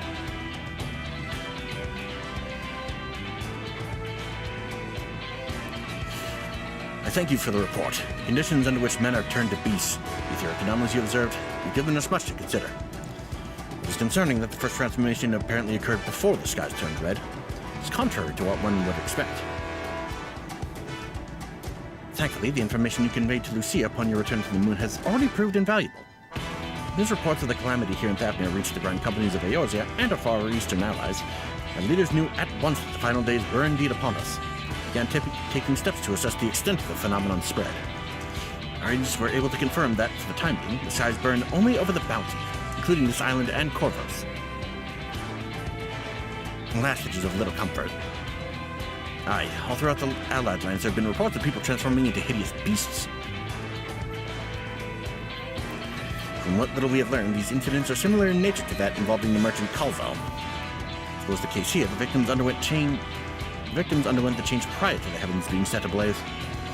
Some, while the burning stars have yet to manifest beyond the Bounty, the transformations do not appear to be subject to any similar restriction. If anyone anywhere overcome by despair can turn, then nowhere is safe. That's about the size of it. Speaking of which, we ought to give these creatures a name, don't you think? Here in Razat Han, we've taken to calling the first change, which tend to be the biggest, blasphemies. As fitting a name as any, to ensure clarity in future communications, we shall urge our comrades to adopt this terminology. Our leaders have taken measures to deal with the threat, to the best of our abilities.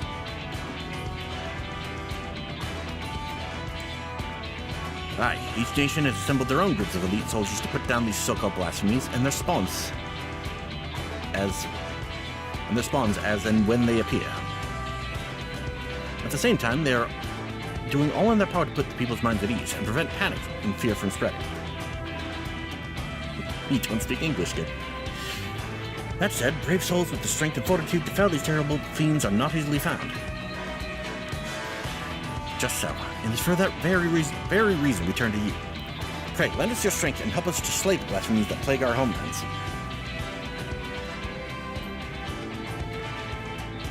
Now, you don't have to reply before dinner. But also mention that each blasphemy seems to possess wildly different characteristics. What works well against one may serve you poorly against another. Before you go rushing off to save everyone's day, have a word with the delegates. They'll tell you what to expect.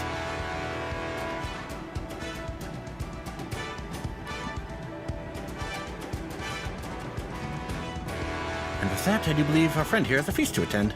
Spare thought for us while you're tucking into all that fine cuisine, eh?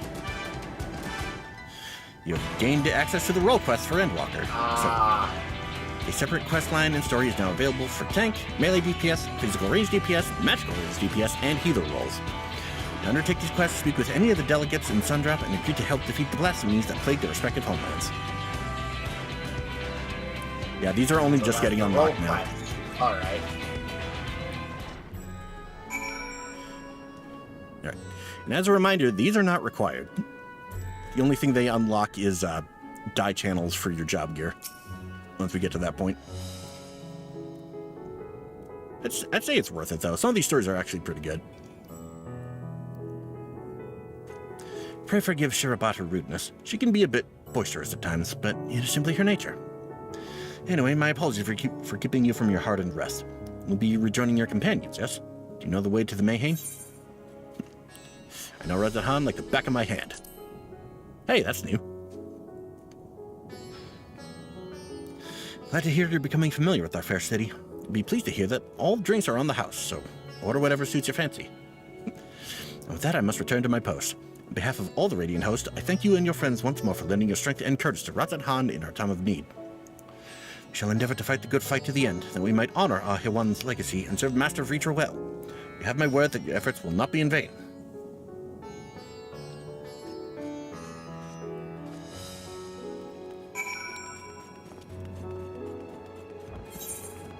Alright, to the Mayhain.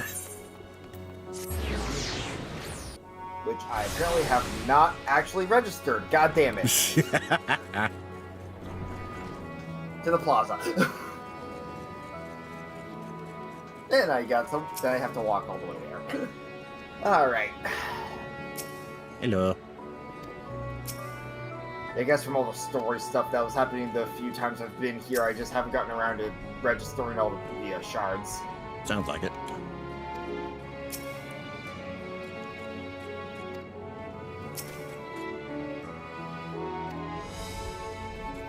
Which is weird. I was over here before. Why? How did I not register this? I did the same thing. Don't worry about it. We're just gonna quickly. Yeah, good idea. Oh, the next map is right there. I can almost taste it. Welcome. When the Satrap asked us to entertain a party of honored guests, I was wondering who it might be. This is a lovely surprise, to say the least. By the way, I heard all about Kalsal from your friend Graha, Tia. I understand there was nothing that could be done, but I was heartened to hear he meant us no harm. Cannot thank you enough for dispatching the beasts. It's the smallest token of our thanks. Your food and drink tonight are Mayreed's treat. Speaking of which, what shall I start you off with? A glass of your finest local spirits. It's like, after today, I need a fucking drink. As you wish, pray join your friends and I will bring you your drink. I love how the choice is just water. Just water. Just water. Welcome back. Whatever did the Radiant want with you, pray tell? Just more of these guys popping up all over the place. Our allies have sent military delegates. It's news to me. Mind sharing the details? Ha boop.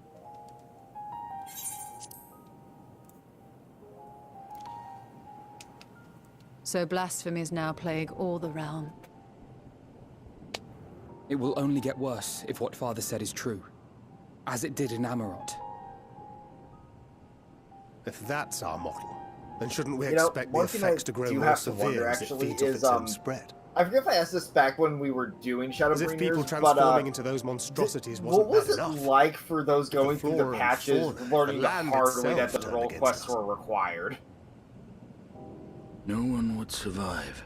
Well, for Shadowbringers, it was required before you could even finish the main game, so... Yeah, but like, how well foreshadowed was it that you would have to do them? I believe These are Square defend- stated up front that that would be a requirement.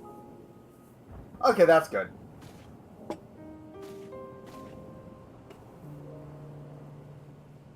May you find comfort in these dark times. Yep, the only thing Endwalker through requests are for is unlocking the ability to dye the job gear, and that's about it. Yep. Where do we go from here? If there's one thing we've learned, fighting blindly... Yeah, they and probably learned their secretly lesson from into how they what did comes that back will in the accomplish previous nothing. one. Yeah. We must find a solution that addresses the fundamental cause. Before our strength is exhausted, before this crisis spirals out of control. Is there something, anything we've overlooked? If there is an That's a answer, big cup. Hydaelyn herself will have it. 'Twas she who bound Zodiac and forestalled the final days. Alas, we have heard naught from her since the Tower of Babel. Whether she cannot or will not speak, I can only speculate. Even the flower she gave us is no more. Flower.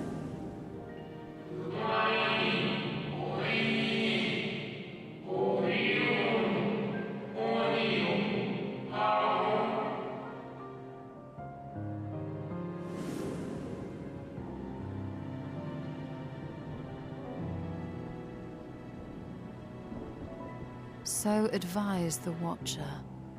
But what could be the significance of that name? It is entirely unfamiliar to me. To me as well. It meant something to the ancients, though.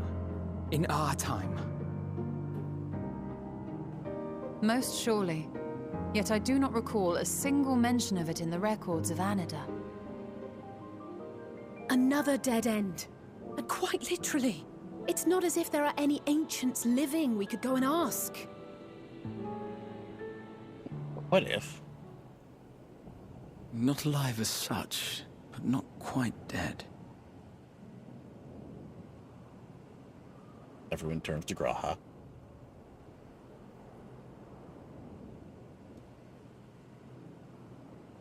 Elidibus. I sealed him in the White Horus site at the Crystal Tower back on the first. Contained within that reservoir of ether that maintains it, ether that is returned little by little to the sea, naught may remain of his soul. However, if part of it lingers, we might be able to speak with him there. I know we can no longer make that journey, but you, my friend, still can. Why? Why would he even help us? Be an opportunity to look in on the others as well.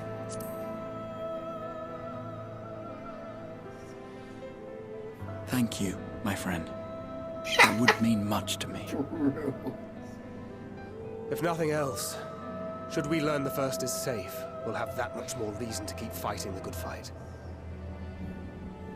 That said, the odds are not in our favor, to say the least. Which is why we're fortunate to have Urianger up there on the moon, working hard to make all the necessary preparations for our departure, should it come to it.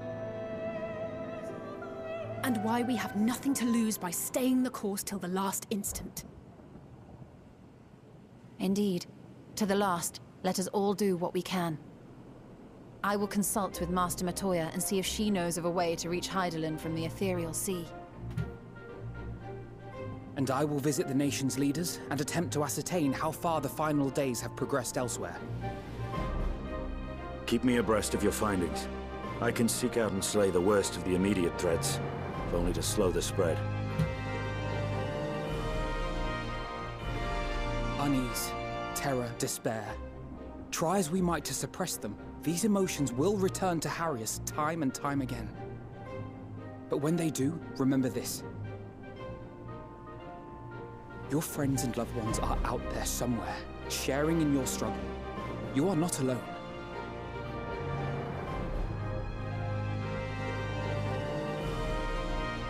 So ends the brief respite before the next revelation. Yes, so much left for you to see. Where beginning ends, and end begins.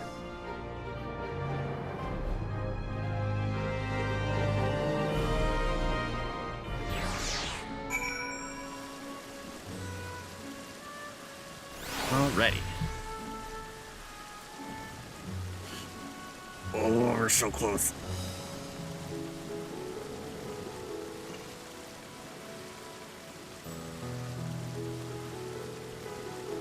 I cannot believe Elidus ended up being mentioned again.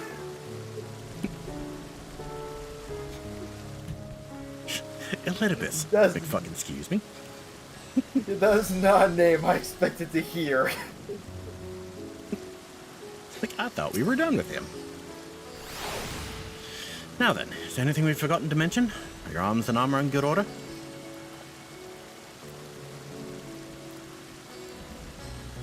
In that case, it's time we each attended to our tasks. When you arrive on the first, give my regards to Reen. Tell her I miss her. Alright. Level 86, return to the Crystarium. Take this, Harris, my spirit vessel.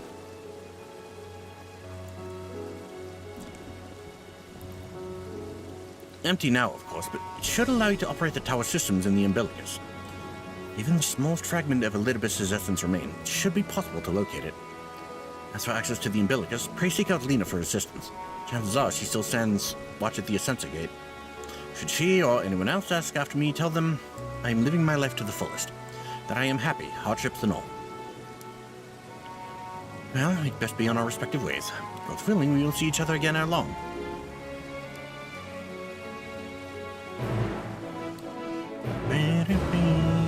I'm just gonna double check that I have this shard also. Alright. I do. As I'm missing the High Crucible, apparently. I can get that later. Yep.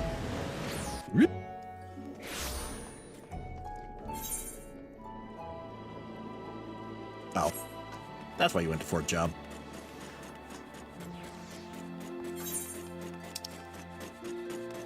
Oh, is she at Fort Job?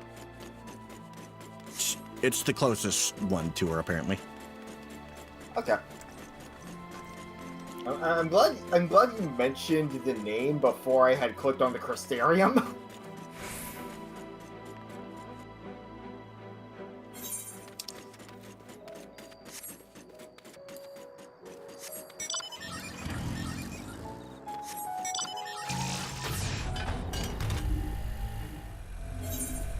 Late. Loading.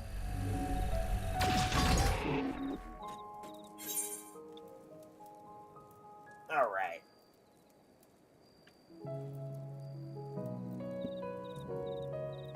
Wait.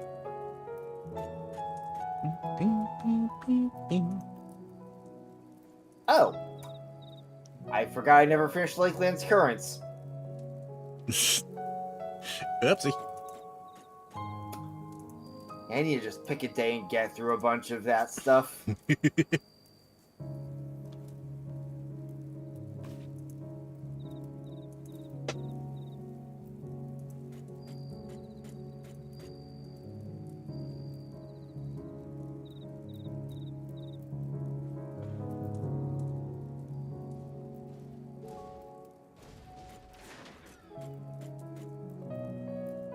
Alright.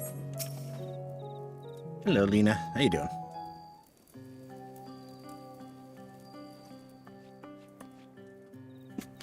Harris, you are returned.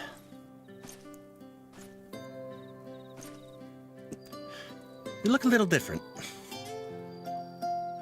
Have you been well? You and the others. No shortages. You have no shortage of troubles, but we're well enough. Then things are much the same for you as they were here. My lord is doubtless enjoying himself.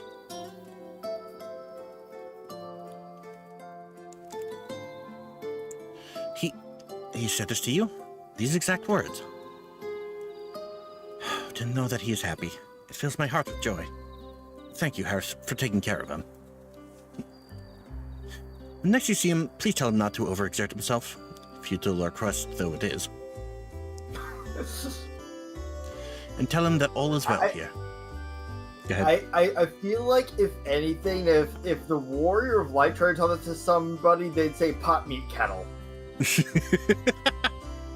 Very true. The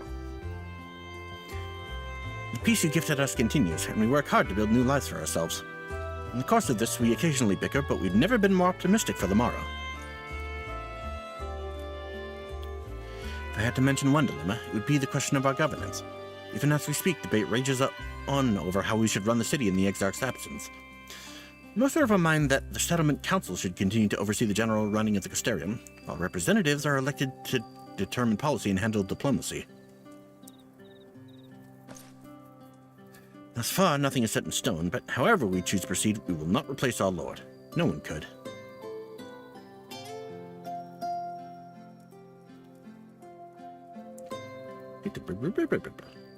Have we recently observed any unusual phenomena? No, can't say there have been. Curious that you should ask me this question, though. Some days ago, Reen came and asked the very same. She was rather unsettled, in stark contrast to how cheerful she's been of late. She and other Crystarium youths just hosted a festival, you see. It grew so popular that there are already plans for another celebration, one much bigger than the first. Between her preparations for the festival and the restoration of the empty, she struck me as happy and full of life.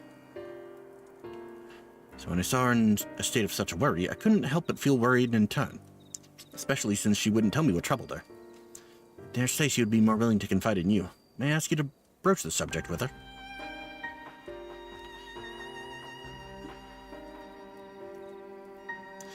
You wish to enter the Umbilicus?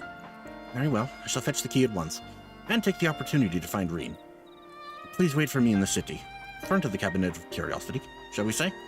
I'll be along as soon as I can.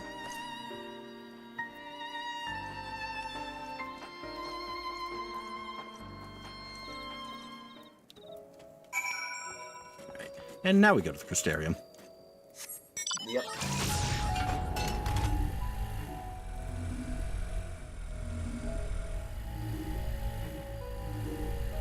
Oh yeah, it is literally right there. Yep.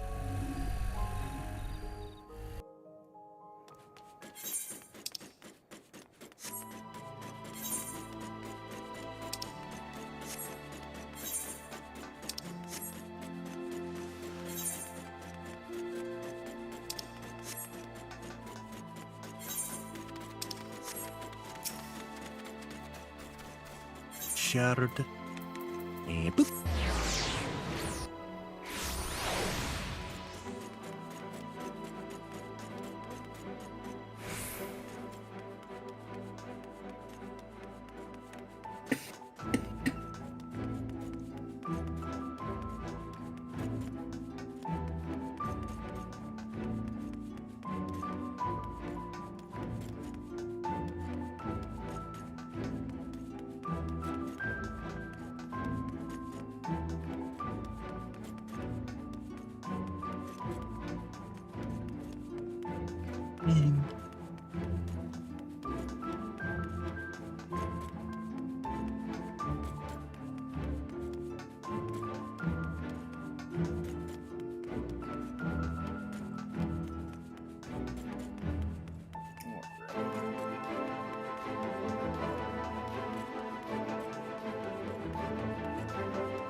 Steam. I'm almost there. Just gotta load in from the warp point.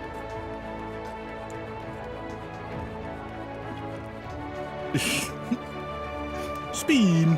Okay. Following event cannot be skipped. May wish to cancel any pending duty vendor registrations.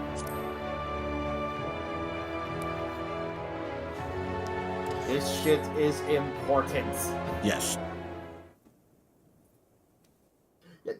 Like, I think I've seen that prompt a single-digit times. Doesn't happen too often. Now, many play in sequence, that's happened a good bit. Oh, yeah.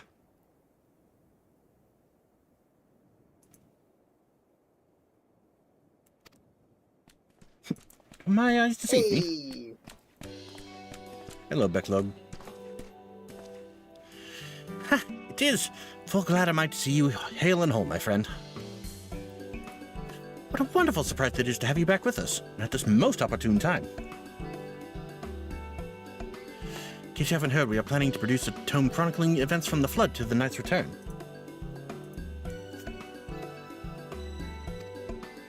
For this project, we intend to draw upon records kept by the world's peoples. Historical and contemporary first-hand accounts will be the centerpiece of the tome, but yours will be the one to crown them all.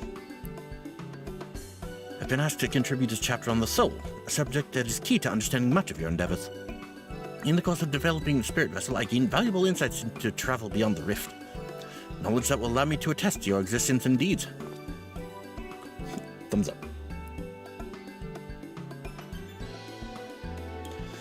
There's no end to the questions I would ask you, but if you could indulge me, just one for now. In your quest to restore the night, you faced many a formidable foe. Among them, who offered you the greatest struggle?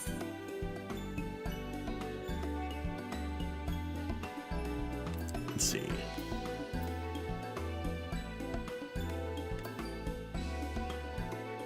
I'm going to say Hades. Yeah, same.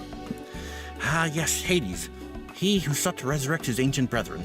He was the final obstacle in your quest to restore the night. The battle in the depths of the tempest, the stuff of epics. Yet, compelling as it is, I worry that mere words wouldn't do justice to that fateful confrontation. Not that we would think to omit it entirely, of course. No, at the very least, we will impress upon readers that it was the climax of your hero's journey. I know you'd love to talk his ear off, Morin, but we really should be on our way. These documents from Mulemore won't collect themselves. Of course, of course. And afterwards, would you care to join me for tea? I was hoping you might clarify a few points in your treatise. Till next time, then, do tell the others to look after themselves. Our overzealous friend, in particular. Mind him not to overexert himself. Again and again till his ears fall off. That's what it takes for him to take it to heart. Bye. Everyone who's ever met Garhantia keeps thinking the same thing. Just like tell him to take it easy. Next. Is that the Warrior of Darkness? Hello, children. It's him! It's really him! What are you doing here? If you're going to battle, I can give you some medicine. I made it myself. Best not, Ricky. You'd only give him a stomachache. We've come to see Morin to get his advice. One of the guard finally agreed to teach us how to fight, but first we need to choose a fighting style. Well, I know that I want to be a mage. Arkell isn't sure. Magic isn't really my thing, so I was thinking of taking up the axe. Or the sword. Or maybe the bow. They all seem alright, but it's hard to decide, so I thought I'd ask Morin. He knows about lots of things. You just missed him. He isn't here? Aw. Ooh, why did you have the Warrior of Darkness choose for you? What do you think suits Arkell best? Axe, sword, or bow? Let's see. For smiting your opponent, the axe. I'm gonna say the sword. The axe. If you took up the axe, you could be just like... Ardbert, the Warrior of Light. I love that tale. Let's borrow the book today. It's really popular, though. I hope it's still there. Thanks for helping me decide, Warrior of Darkness. I'll start with that style and maybe try something else later on. When I get really strong, I hope to have a bout with you. Yeah, since I said sword, they mentioned Brandon. Ah. That makes sense. He was a paladin. Yeah. I forget who the bow user was. Not gonna lie, most of that group outside of Ardbert, I do not remember that well. Yeah, I don't remember her name, but it was the cat girl one. Renderay, yeah. Such fun he's been having basking in the adoration of musty old bookworms and wide-eyed younglings. Does he spare a thought for me? Of course not. I waited and waited and waited, but he won't so much as acknowledge the presence of his beautiful branch, even though they're right here. Such a heartless thing our sapling is. Cold and cruel and heartless. Yes! Oh, faithful Feo, oh, loveliest of branches, how I have missed you. If you truly missed me, you should have cried for me at the top of your lungs the instant you arrived. To make up for it, you will call with twice the passion next time. Though for there to be a next time, you've some few struggles to overcome. So, my adorable sapling, the world is on the verge of destruction, is it? How do I know this? Joined as we are, spying on you is as simple as sliding down the back of a rainbow. Not that I could aid you in your quest, but the fate of we Fey folk is bound to that of the star. Whither it goes, so too do we follow. Such is our way.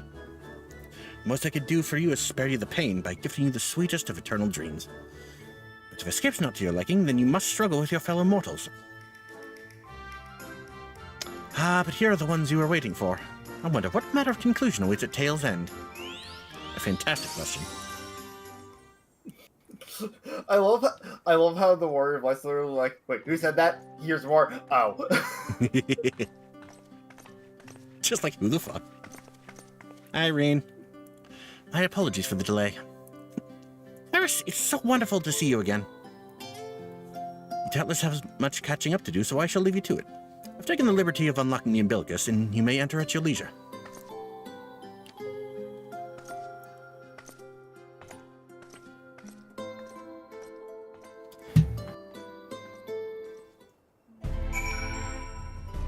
And boop. Irene. And back to cutscene.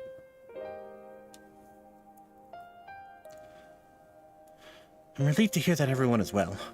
I've had this feeling, like a pit in my stomach, and I was afraid that something might have happened.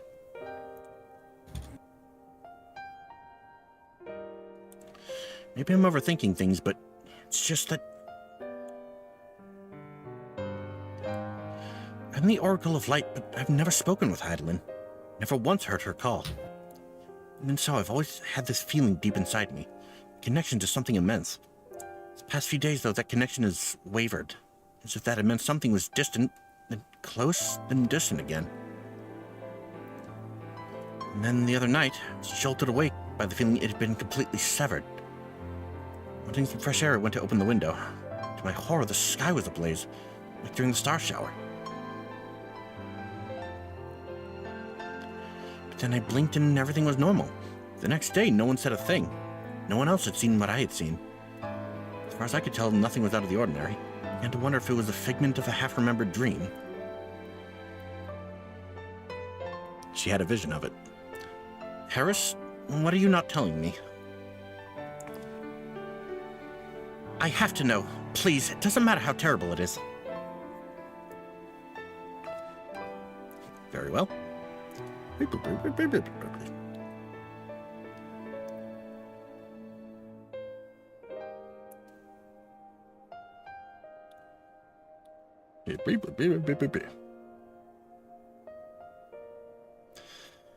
wasn't my imagination then.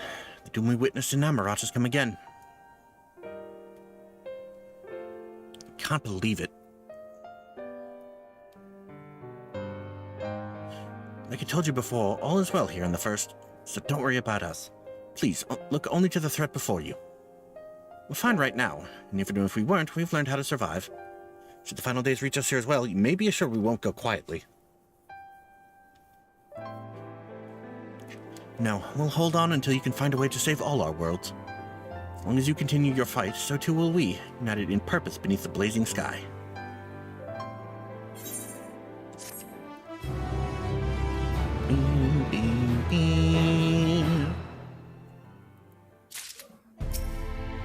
Alright. Hope upon a flower. You're headed to the umbilicus to consult with Elidibus, right? I'll do some consulting of my own and speak with Lena. Is that how we might best prepare for the final days? So it's farewell for now, but we'll see each other again. I'm certain of it. Alright.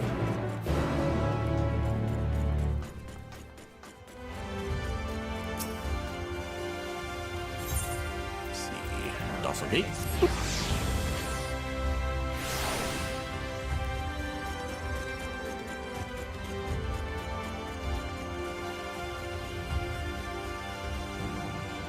Hello.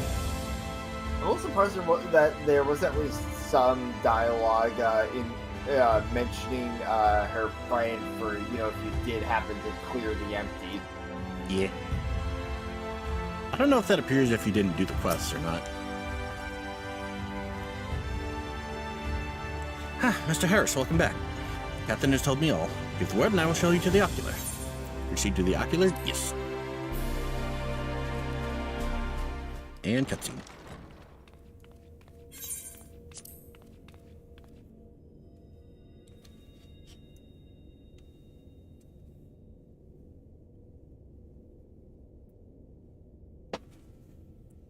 Flashback.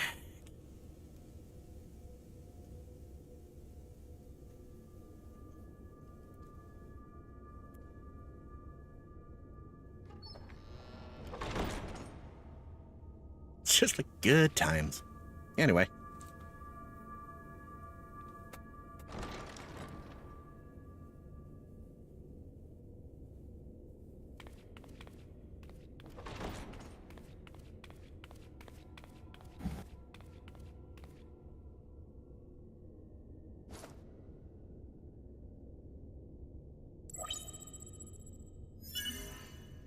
Biometric authentication complete.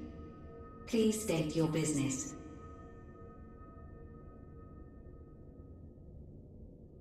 Like, the question's still in my... Acknowledged. Reinitializing Sidker's tower systems. The question I still have is, why the fuck would you even help us? All will be revealed.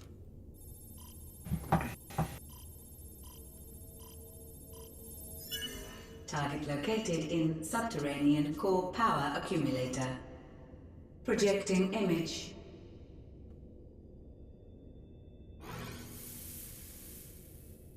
My home. My friends.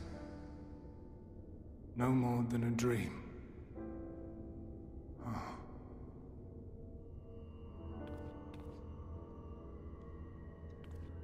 Hello, Elizabeth. You. Why have you awakened me? I no longer sense those places beyond, or Lord Zodiac. You must explain all. It's like so about Zodiac.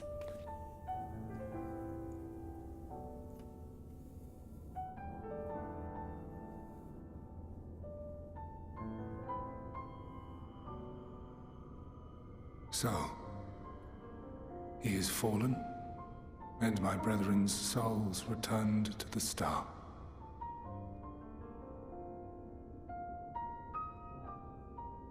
The doom we sacrificed so much to prevent is come again.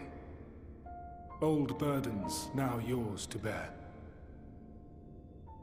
But if this is Fandaniel's design, then I, as Elidibus, have a duty to fulfill.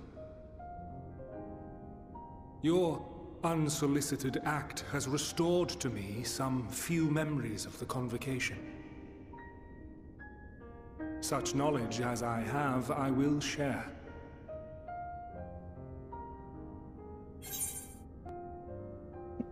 Thank you. I do this not for you. I merely perform my duty, as I have ever done. Where to begin? The end. Your understanding of what caused the final days is consistent with our own. The decay first took root where the currents were weakest. Yes, a conclusion drawn by him, Fandaniel. Not the him of here and now, but as I knew him, long, long ago. Having shed light upon the phenomenon, he dedicated himself to devising a countermeasure. Were it not for his knowledge of the Celestial, we would never have made the connection, and thence forestalled the final days. And though he inherited that noble soul, how different this last incarnation, so consumed by self-loathing and hate.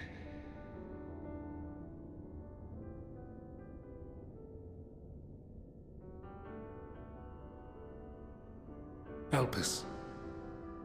Yes, the name is familiar to me. Yet I know it not as a flower, but a place. A testing facility for determining which of our creations were fit to be released into the world. Many worked there, and before joining the convocation and assuming the title of Fandaniel, he was their chief. He was Hermes.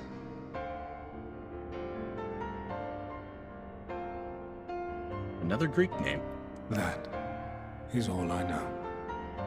The crystals tell little of the lives the 14 led prior to their induction.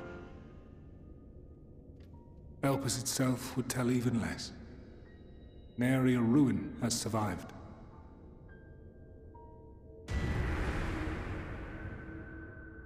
Wait. I saw you there. In Elpis. No. I did not. But I did. I did. A lingering trace of impossibility. And a truth that fills my heart.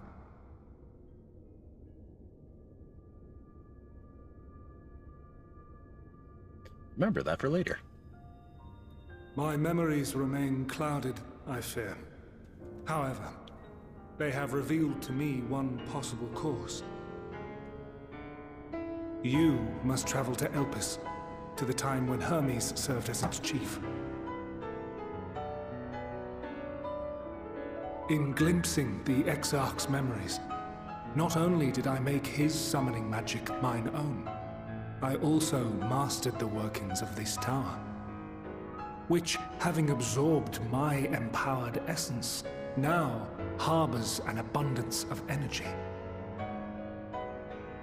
As such, I believe I can deliver you unto the past, unto that place and that precise moment. Given the eons that must be traversed, the gateway will not be fully formed. Your form will be less tangible still than those warriors of light I had summoned. In all likelihood, none will be able to see or hear you. Yet even should you manage to interact with others, you will be unable to effect meaningful change.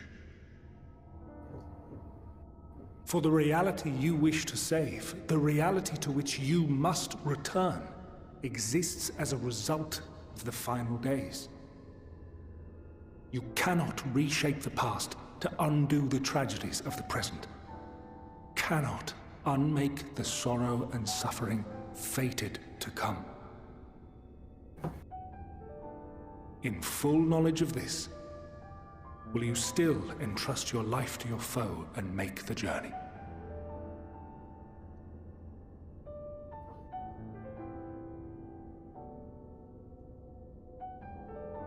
Very well. I shall cast you unto the river of time. Let this be my final act. You must input the commands. I no longer have the authority. First, you must reconfigure the systems, that the tower's ether may be channeled for the magic.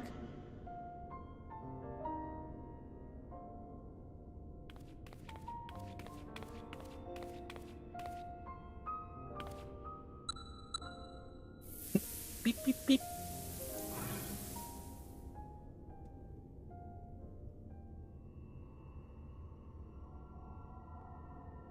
preparations are complete. The gateway will soon open. Return at once to the ocular. Man, he really chilled out after being absorbed by the tower. Yeah. Yep.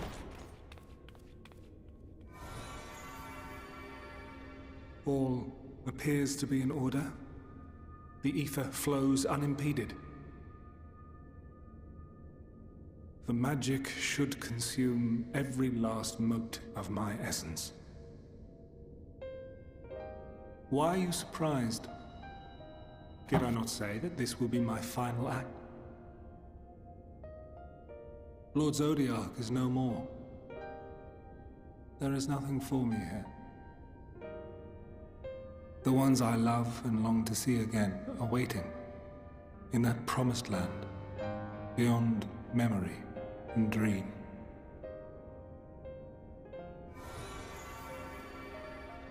Now go, warrior of light.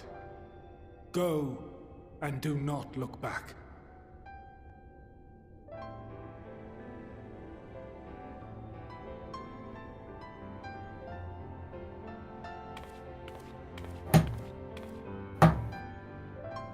Well, Heidelin, I take my leave of you.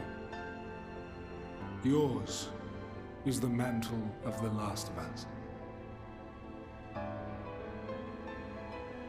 May you have the joy of it, the burden, and the solitude. It falls to you now. You and your champion to save our star.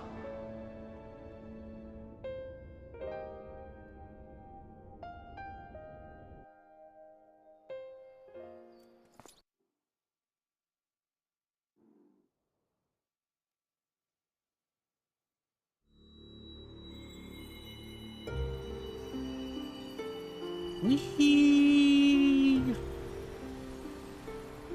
Alright. Flooding in, gotta wait for it to start the sweeping pan cutscene.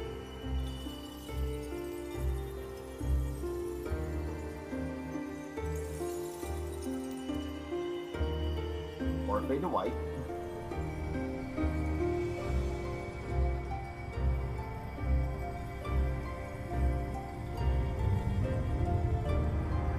Incoming!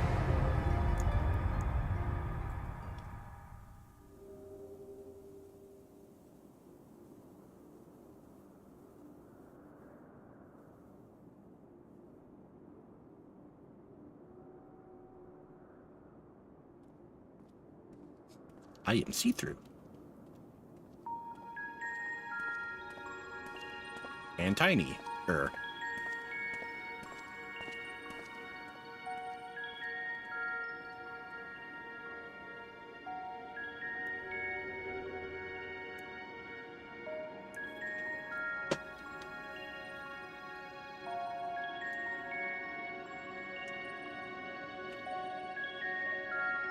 Wow, so they really wore that tall in real life. Yep.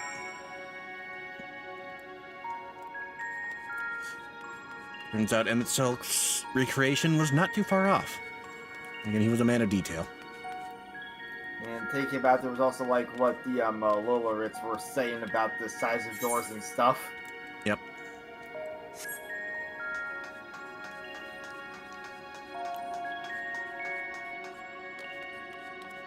Alright. Start by trying to attune here. The device is reminiscent of an etherite. Perhaps it is possible to attune with it.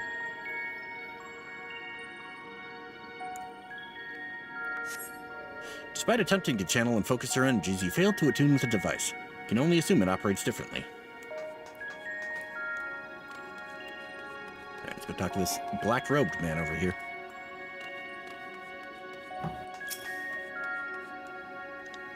The remarkably large man wears a black robe and a half-mast, much like the phantoms you encountered in Maria Lamentorum and the recreated Amarat. It would seem you made it to your destination. Like, excuse me, Also, sir. given I'm not seeing you on the minimap, I'm assuming this is an instance. Yep. Won't last too long. You gesticulate wildly and shout all manner of greetings and obscenities. The man does not so much as glance in your general direction. And obscenities. Basically walk up to him, hey, fuckface.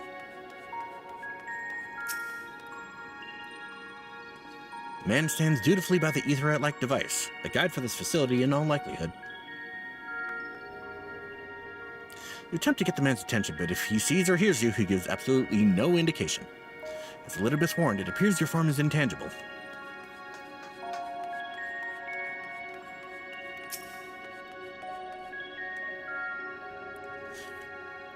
This is the right place, yes, Propylion? Judging by the woman's words, this facility is called Propylion. You attempt to gently prod the woman to attract her attention, but feel nothing. And it seems neither does she. Ooh, there's Sparkly over by the door.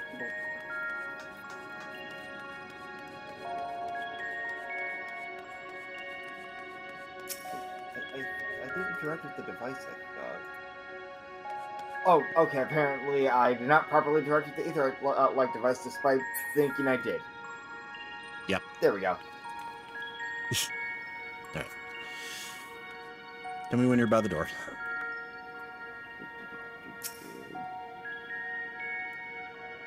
And click. You suspect this door leads outside, but how to open it?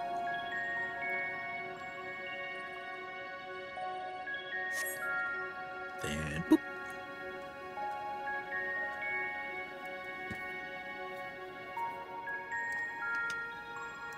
Just like And here we are, Elpis. Well, well, how rare to receive you in person. To what do we owe the honor? Oh, just a few odd tasks. We'll be here a while. You're welcome to stay as long as you see fit, of course. As a matter of procedure, however, I must ask that you kindly remove your masks.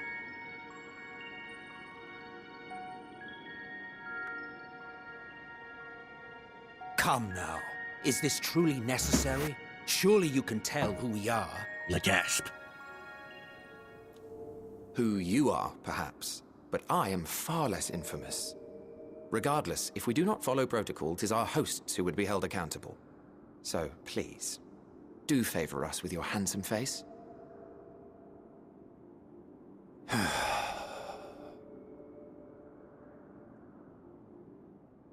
Turn around and... Xehanort? I was wondering if you were going to notice. I thought the same thing, too, when I first got here.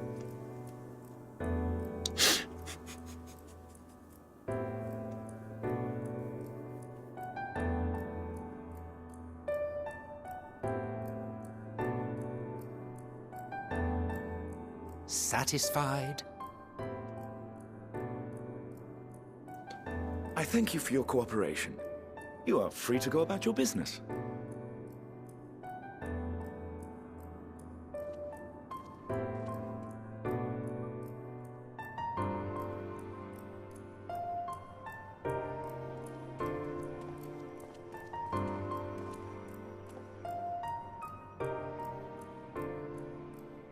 By the by, you see it too, yes?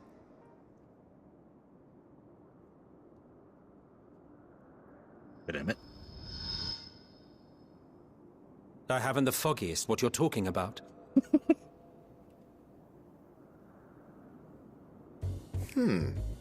That's odd.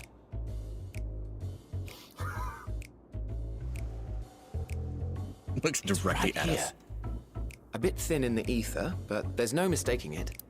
The color of its soul is almost identical to Azem's. Do you suppose he created it? Rather unusual for a familiar to have a soul, though.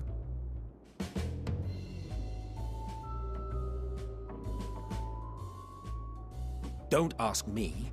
All I know is that it's trouble. Doubly so if it's his spitting image. Elizabeth, you'll not be able to interact with anybody. These two immediately. It's like, wait, you can see me? It's trying to say something, but it's literally too intangible to form words. Okay, that's a pretty funny use of the protag always talking in mind. Why don't you give it some ether? Spare a snifter of your bounteous reserves.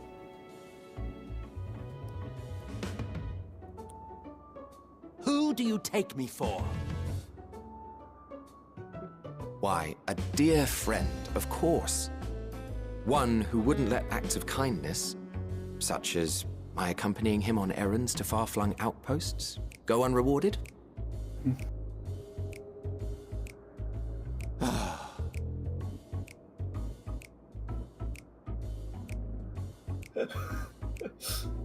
Like, fine. I suggest you close your eyes, I love or how this he may just be pretty much always unpleasant. seems done. He's just perpetually done. Then...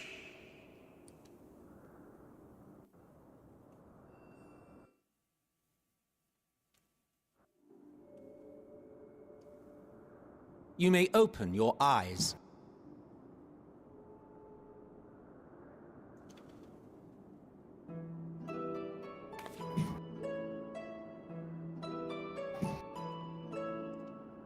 Hi. Loading.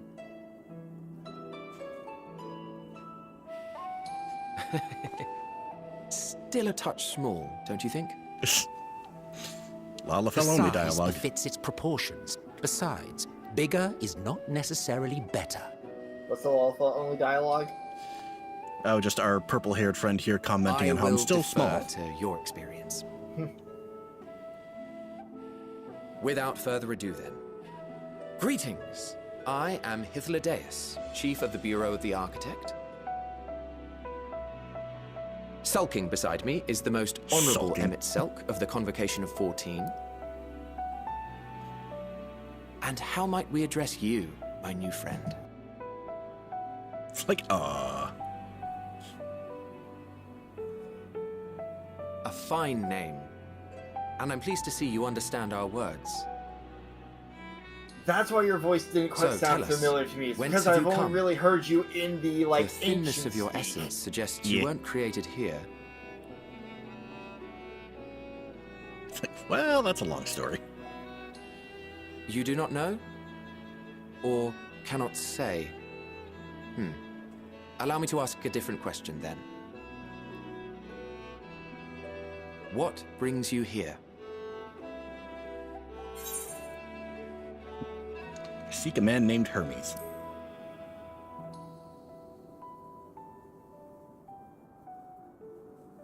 Well now, the same as us. Perhaps Azim wished to come too, but had to settle for a familiar.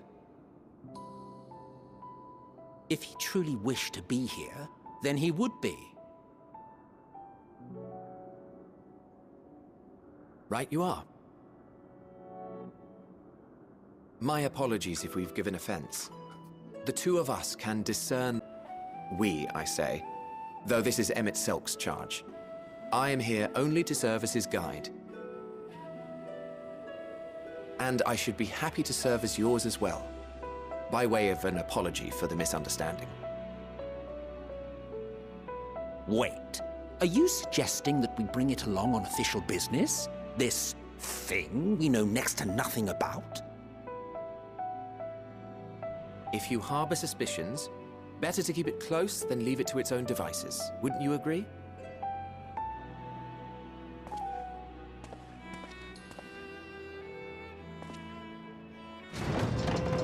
There we go. Besides, having a mysterious life form in tow is the norm rather than the exception here. Please don't be foggy.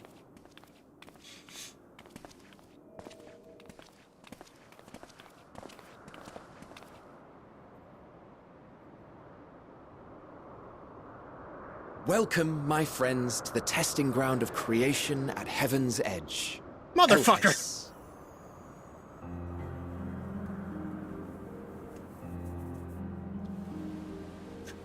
What's the motherfucker about? I'm still in cutscene. It's foggy.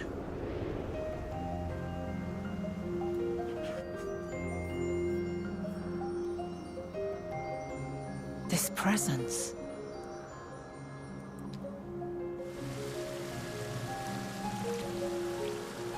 Ah, I see.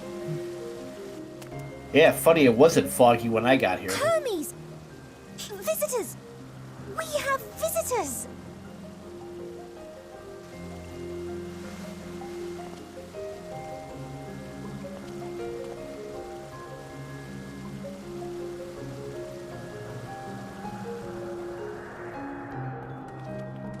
Are those axolotls? Yep. They are What adorable. secrets are you hiding, I wonder?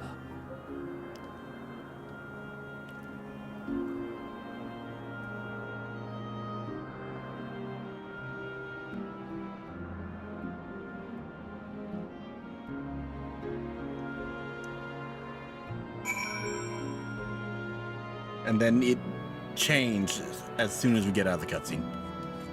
What the fuck?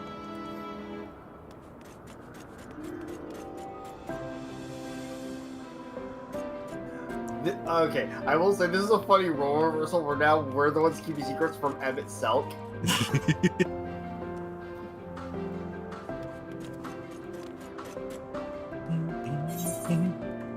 God, future Emmett Selk must have really appreciated the irony if he caught on.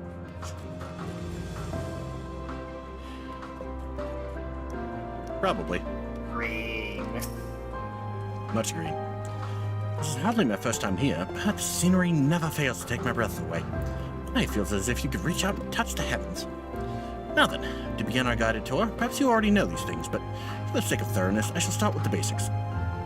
Using concepts to give shape to ether, creation magics allow us to bring forth anything we desire, be it inanimate objects or living beings. Anyone may conceive of concepts, but they must all undergo evaluation at the Bureau of the Architect. As part of that process, living beings and certain arcane entities may be sent here to Elpis for in-depth observation and study. Fascinating facility, isn't it? I dare say you will enjoy touring it with us.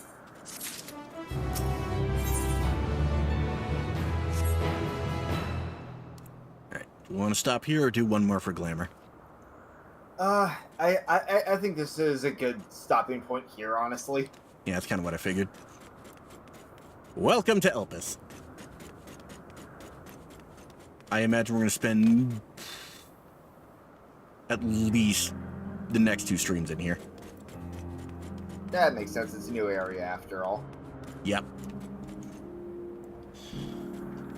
Alright. Yeah.